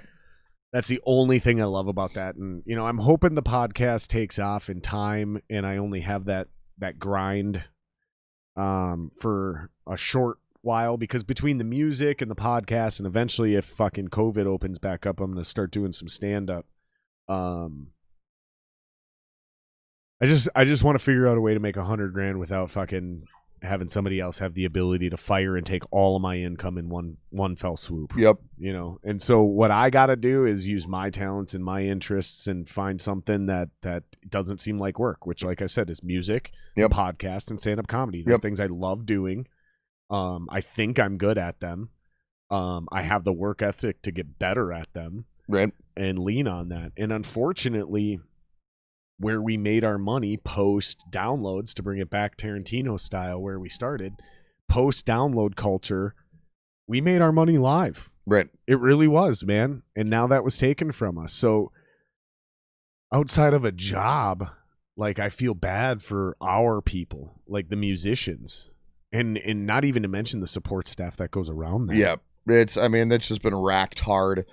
And you look and you see like what's going on with fucking, baseball or whatever, right? You're a little bit of a sports guy with baseball now. A bunch of huge sports guy. Yeah, they've been whatever. People have been testing positive already. Like damn near the whole Miami Marlins baseball team, like 14 guys on that team tested positive for COVID. So they had to reschedule their games against Philadelphia. Yeah, and they only field 20-something baseball players. Right. So if they're having a hard time moving around from city to city, right, with no fans, how the fuck is a touring band going to move around from city to city with no fans? You know what I'm saying? Yeah. Until shit gets under control. The music's going to be the last one. It's going to be one of the last ones to be able to fucking recover on it, Bert Kreischer did something real fucking innovative. He the dude that wears no shirt? Yeah. Yeah. Yep. I think I talked about him on a prior podcast. Sorry guys, if I keep mentioning this shit over and over again, there's two reasons for it. I have a lot of conversations. I can't always remember who they were with. And even if I remember, oh yeah, I had that conversation with Greg, I don't always remember if it was before, during, or after the podcast. And number 2 or 3 or whatever fucking number I'm on, not everybody listens to every single podcast. So if you heard this story already, I apologize. But yes, Bert Kreischer, shirtless comedian, used to be the fattest, most racist comedian in America. And then they dropped that one. That's no longer the joke. The joke is now he stinks like shit and he fucks dogs. That's what he's pivoted to. Yeah, Yep. So that whole thing is just so I'm a huge Bert Kreischer, specifically Tom Segura fan, both of them together. They're best friends. They've been on Rogan a million times. They started their new podcast, Two Bears, One Cave. They had separate podcasts for years. And Tom Segura on his own podcast, because they share fans, would secretly make up horrible things about Bert and then tell his fans on his own podcast to just start calling Bert these names. Okay. So without choice, Bert became the fattest, most racist comedian in America, which is completely untrue. Right. And then they made a podcast together, and now the joke is they dropped the fat racist thing, partly because fucking much like me the other night, because we joke about that kind of shit too, like fucking we jokingly called each other racist in front of other people just to see the awkward look on people's faces. Like it's part of the sick musician humor, right? That's why all musicians want to be comedians or we're friends with comedians. And fucking I said it about a buddy, and we were in a room full of a bunch of black dudes, and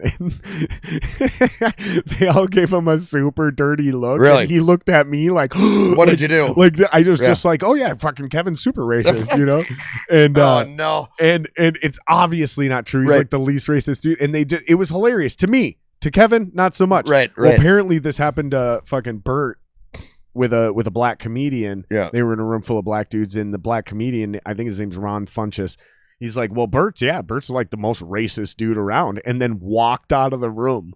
Like, at least I stood there and was like, no, I'm totally joking. Right. Ron just walked out of the room, and there. Bert's like, Ron, you can't make that joke. They think you're serious, dude. What the fuck? So they switched it up. Now Bert is he smells like shit and he fucks dogs. Okay. That's the inside joke with him. But where I was going with this, just to mention who he is and why I keep bringing him up, I'm a huge fan, and I'm following him because I also think he's an innovator. He doesn't portray himself as an intelligent individual, sure, but I think he's one of those sneaky geniuses. Right. He's dumb smart, farm smart, country dumb. There's a lot of words for these. You know what I'm talking about? Like, he comes off as like this just basic blue collar, almost like a Larry the Cable Guy type personality. Yep.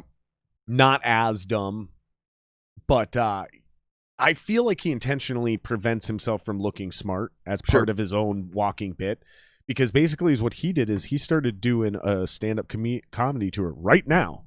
But he's going to drive-in movie theaters. They set up a stage. They have 3 cams, and then he goes up on the big screen from 3 different cam angles, and then the audio comes through people's radios. Really? Yeah. So that's it's all properly socially distanced and shit. Cool. It's fucking amazing. Yeah, that's pretty cool. Dude, it's brilliant. Yep. It's one of the smartest things I've ever heard of in my life. Yep. And I'm going, what if as the movie industry dies from COVID, right? AMC announced they're shutting down possibly permanently, like all that kind of shit, right?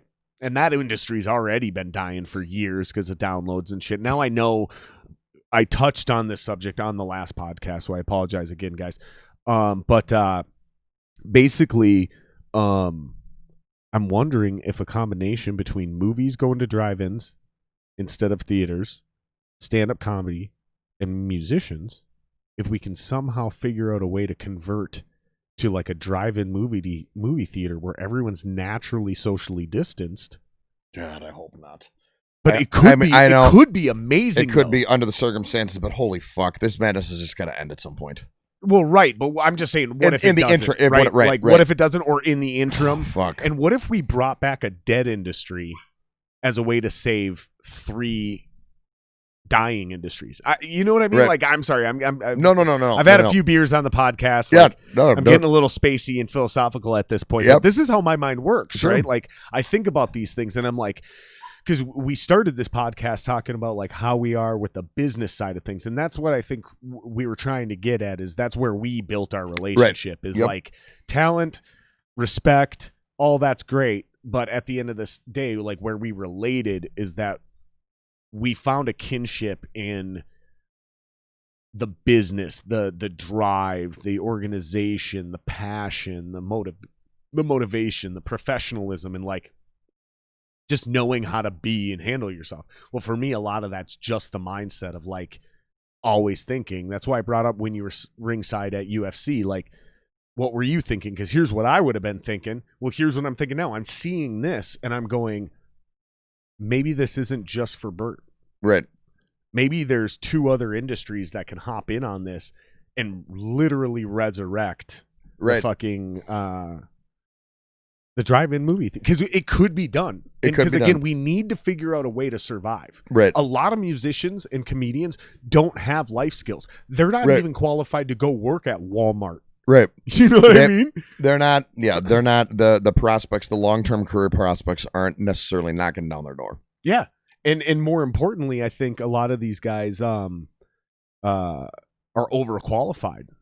You know, because a lot of employers, good business people, think, well, I need somebody who's going to be here 3-5 years from now. Right. You, on the other hand, yes, you might be a great hard worker, but you're also significantly overqualified for this position. And as soon as things open back up, I'm going to lose you. Right. And maybe his model is that he loses money on employees until they've been there for 2 years. Right. So you're not going to get hired because you're too good for the job. Right. I've had that said to me. You're overqualified. Sure. You're not going to stick around for this fucking shit. Right. And I was like, yeah, I am. I want to be in this industry. And they're like, no, you're not. It's too difficult. It takes too long. And you don't make enough money. You're going to get frustrated. Right. And I was like, you don't know that. Like, I'm choosing to do this. Right. Nope, sorry. There's no interviewing past that. Right. You know, and that's if you get an interview. Sometimes they don't even call you. They look at your resume and they're like, no, he's too qualified. It's definitely going to be interesting. It's definitely going to be interesting. You ready to wrap it up? I think so. All right, man. We've had a good talk, brother. I think it's been great. You want to do it again? Yeah, I will do it again. I'll absolutely do it again. It'll be fun. You know, I want to thank you for shooting the shit with me. And dude, it's been so fun, dude. Yeah, totally. And it's awesome. I'm all about, you know, the fact that you are putting your belief into something, right? And that you enjoy to do. You know, it's important for me with my peers, you know, to kind of want to support that. I appreciate it. You know what I'm saying? No, I really do. Dude. And in my younger years, maybe it wouldn't have been so much that way. But as I'm getting older, it's you start to realize it's an extremely important thing. And so, you know, much love to you. And I'm glad that you found something that you're fucking happy with doing. And this is a blast, dude. I'm so excited, and thank you for coming on, especially so early, dude. This was a fucking ton of fun. We have a million more conversations to have. Yep. We probably didn't wrap things up well enough. I tried my best to bring things back for the listeners. And, yeah, I think we're cool. I think we're cool. Next time, next time. Here's what I will do. Let's just get lit. Yes, and let's just get lit. Drunk. We'll just get lit, and hopefully by then, I can invest in another. I have the stand, but I need the mic. Yeah, and I need another set of headphones. I already got the infrastructure. If you notice, I got these 2 little here. Yeah. Those go under the table. Okay. So I'm actually ready for 4. Okay. Yeah. So someday we're going to have a larger group in here. And we've been joking about a bunch of ideas, dude, like doing, if we can figure out a way to like do a movie review. Yeah. So we'll kick back, we'll watch a movie. It'll be in the background. We'll watch that and react to it, or a football like Joe with the MMA or Fight Companions. Like that's what I really want to do. Yep. If we do our version of a Fight Companion, I say we kick back and watch a football game. Yeah, dude. Totally. Dude, what do you think of blast. The Bears and the Vikes both got hit today? Real quick, with because the NFL is giving an opt out. Yeah. So Pierce for the Vikings and Eddie Goldman, the nose tackle for the Bears, both opted out. I personally am devastated because a lot of people, specifically on the Vikings side of things, didn't think Michael Pierce was a huge signing. And I got an eye for football, and I'm telling you right now, Michael Pierce this year is going to be better than Linval Joseph was over the last 2 years. Right. And if he does his job, he's going to be better than Linval Joseph was, period. Right. Like it was a genius, perfect signing at the right player for the right price at the right position in the right time of his career. It was everything. Yep. And because that position on the Vikings defense, I don't know a ton about what's going on with the scheme. I mean, I understand the scheme going on in Chicago, but not the way I do the Vikings. That nose tackle position is the entire key to the whole thing. So without Linval over the last 2 years performing at a high level, the entire defense looked bad. Yep. Then you bring in Michael Pierce. It's like, oh my God, 15 rookies. Some of these defensive linemen they brought in, Danielle Hunter coming back. I'm like, this shit's going to be lit. And then all of a sudden I find out today Pierce is out, and it was worse than finding out Diggs got traded. Right. It's a tough That's one. what it felt like. Goldman on the Bears is similar. I mean, he's young. He's a nose tackle. He's a run plugger. Same type of eats thing. Up 2 blockers every play. Yeah, exactly. And that only makes things easier on Akeem Hicks and fucking Khalil Mack, and then now Robert Quinn, the guy they signed or whatever, on the other edge. So I mean, now you're plugging a hole in the middle. That was a beast of a signing, by the way, Robert Quinn. That was a good one. Woo. Yep. I think that's the right name. Yeah, Robert That doesn't Quinn. sound right, but I think that is right. Yeah, I think it's Robert Quinn. So he and Khalil Mack coming off the edges. Ooh. And then you got Akeem Hicks, and Goldman was right there with it. That's a ridiculous fucking front four. And then you got, Roquan Smith, the linebacker, Trevathan. Now all of a sudden you get 6-7 dudes that are just ridiculous up front. And it's a hole in the middle that is going to be difficult. I think before today, I would have predicted the Vikings and Bears have the 2 best defenses in the NFL. Literally, I wouldn't have been surprised if at the end of the year, Vikings, Bears, in no particular order, are literally 1-2 overall. I wouldn't have been surprised. Without Michael Pierce, oh man, I think we're going to be lucky to be top 10. Right. That's a huge deal. It's a huge deal. And I was like, oh, fuck Eddie Goldman, because he's got, I think he's only 26. But just whatever. They're freaked out about it. Dude, it's... I guess. I can understand it, but I mean, fuck, you're a pro athlete making millions of dollars a year. I wouldn't be able to do it. I would not be able to be... I would go play. I'd play. I wouldn't be able to not play. Yeah, you'd play. I wouldn't be able to not play. You play, and there's no option. Right. There's like the old failure is not an option. Like losing is not like that. That's a real mindset, and I'm that type of person. Like it's not something I chose. It's who I am. Like I've never missed a show because I was sick. Yes, I've missed work because I'm sick. And my bosses gave me shit because they were like, "I bet you're going to play that show tonight, aren't you?" And I was like, "You're fucking right, I am. That's why I can't come to work. Right? Because I need to fucking make sure I do this show. Right? Yep." That's what football was like to me. That's what baseball was like to me. Like, you're not missing a game. I might miss all week worth of practice because I'm too sick, but I'm not playing. Yep. Let alone a whole season. Right. Because you got a little fear because you're asthmatic. I get it. I'm not actually going to judge you. Right. I'm not saying Michael Pierce should play. Right. I'm not judging him or Goldman because they opted out. Because Pierce has an asthma thing, he said. I don't know what Goldman's deal is. I just saw when they announced it today that he just said he is opting out. They didn't give an exact reason why. That sucks. Yeah, it fucking sucks. It sucks because that dude's good. So who'd you sign as your backup QB, Foles? Well, yeah, it's an open competition between Foles is taking that job by week 3. Yeah, I think. I mean, if they're smart, they just start him right away. You got any predictions? I do think that after this year, we will see Aaron Rodgers in a Bears uniform.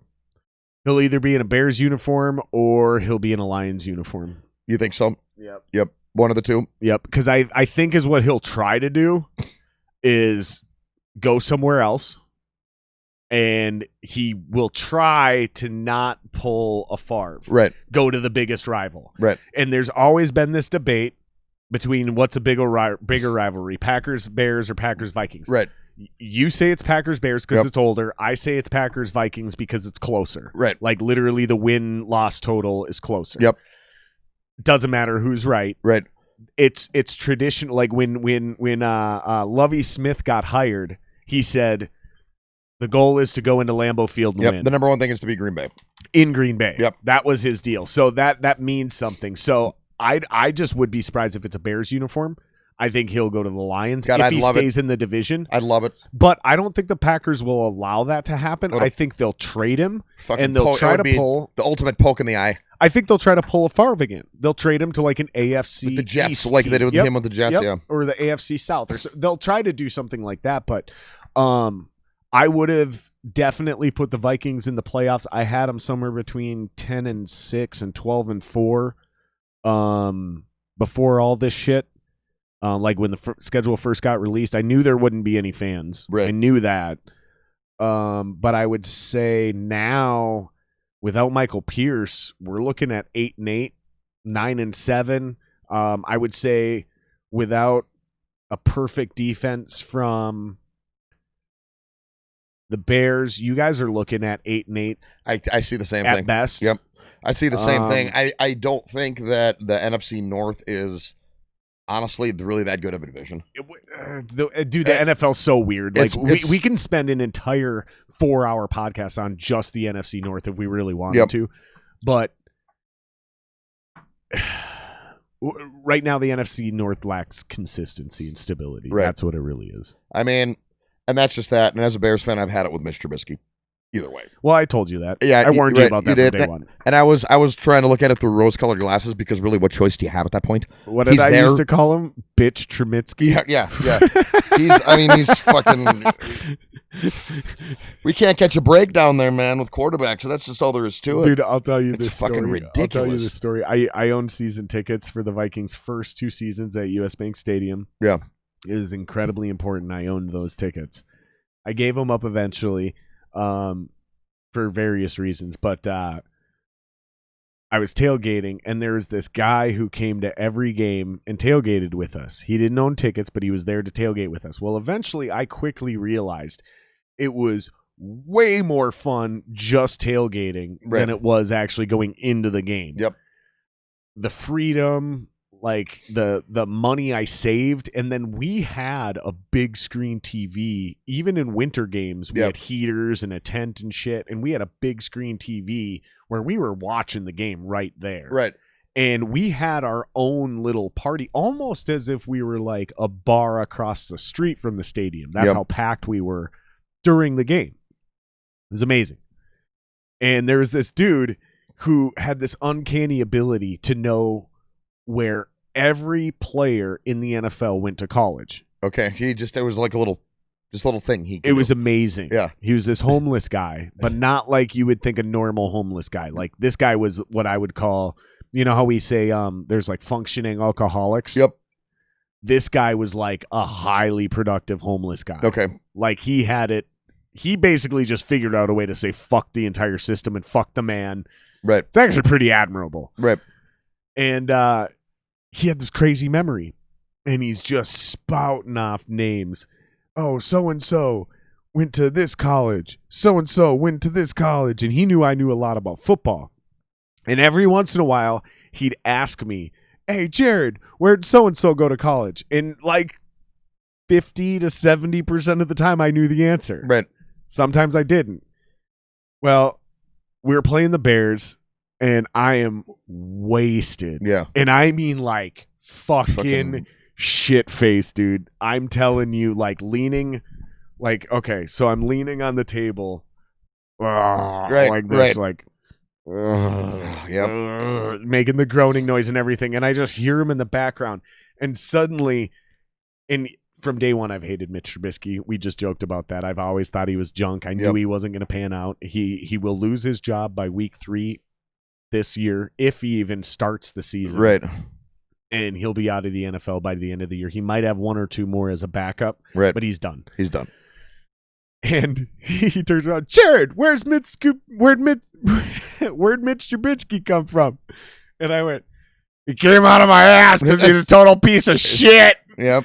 Dude, and I am telling you, dude, the entire fucking tailgate just died laughing. Yep. It's one of the funniest moments where in genuine, there was no delay. Jared, where'd Miss Trubisky come from? He came out of my ass because he's a total piece of shit. Yeah. Dude. He's not the greatest. But that you know those moments when you fucking say something that just kills in front of a group of people. That was like winning the state championship in Little League. That's how good it felt. You know what I mean? Nice. Like, yeah, dude. Mitch Trubisky, I've never been high on him. I wish you the best of luck. But Nick Foles, I've always been high on Nick Foles. Actually, he set a rookie record for touchdowns. He's a ballin' ass QB when he wants to be, dude.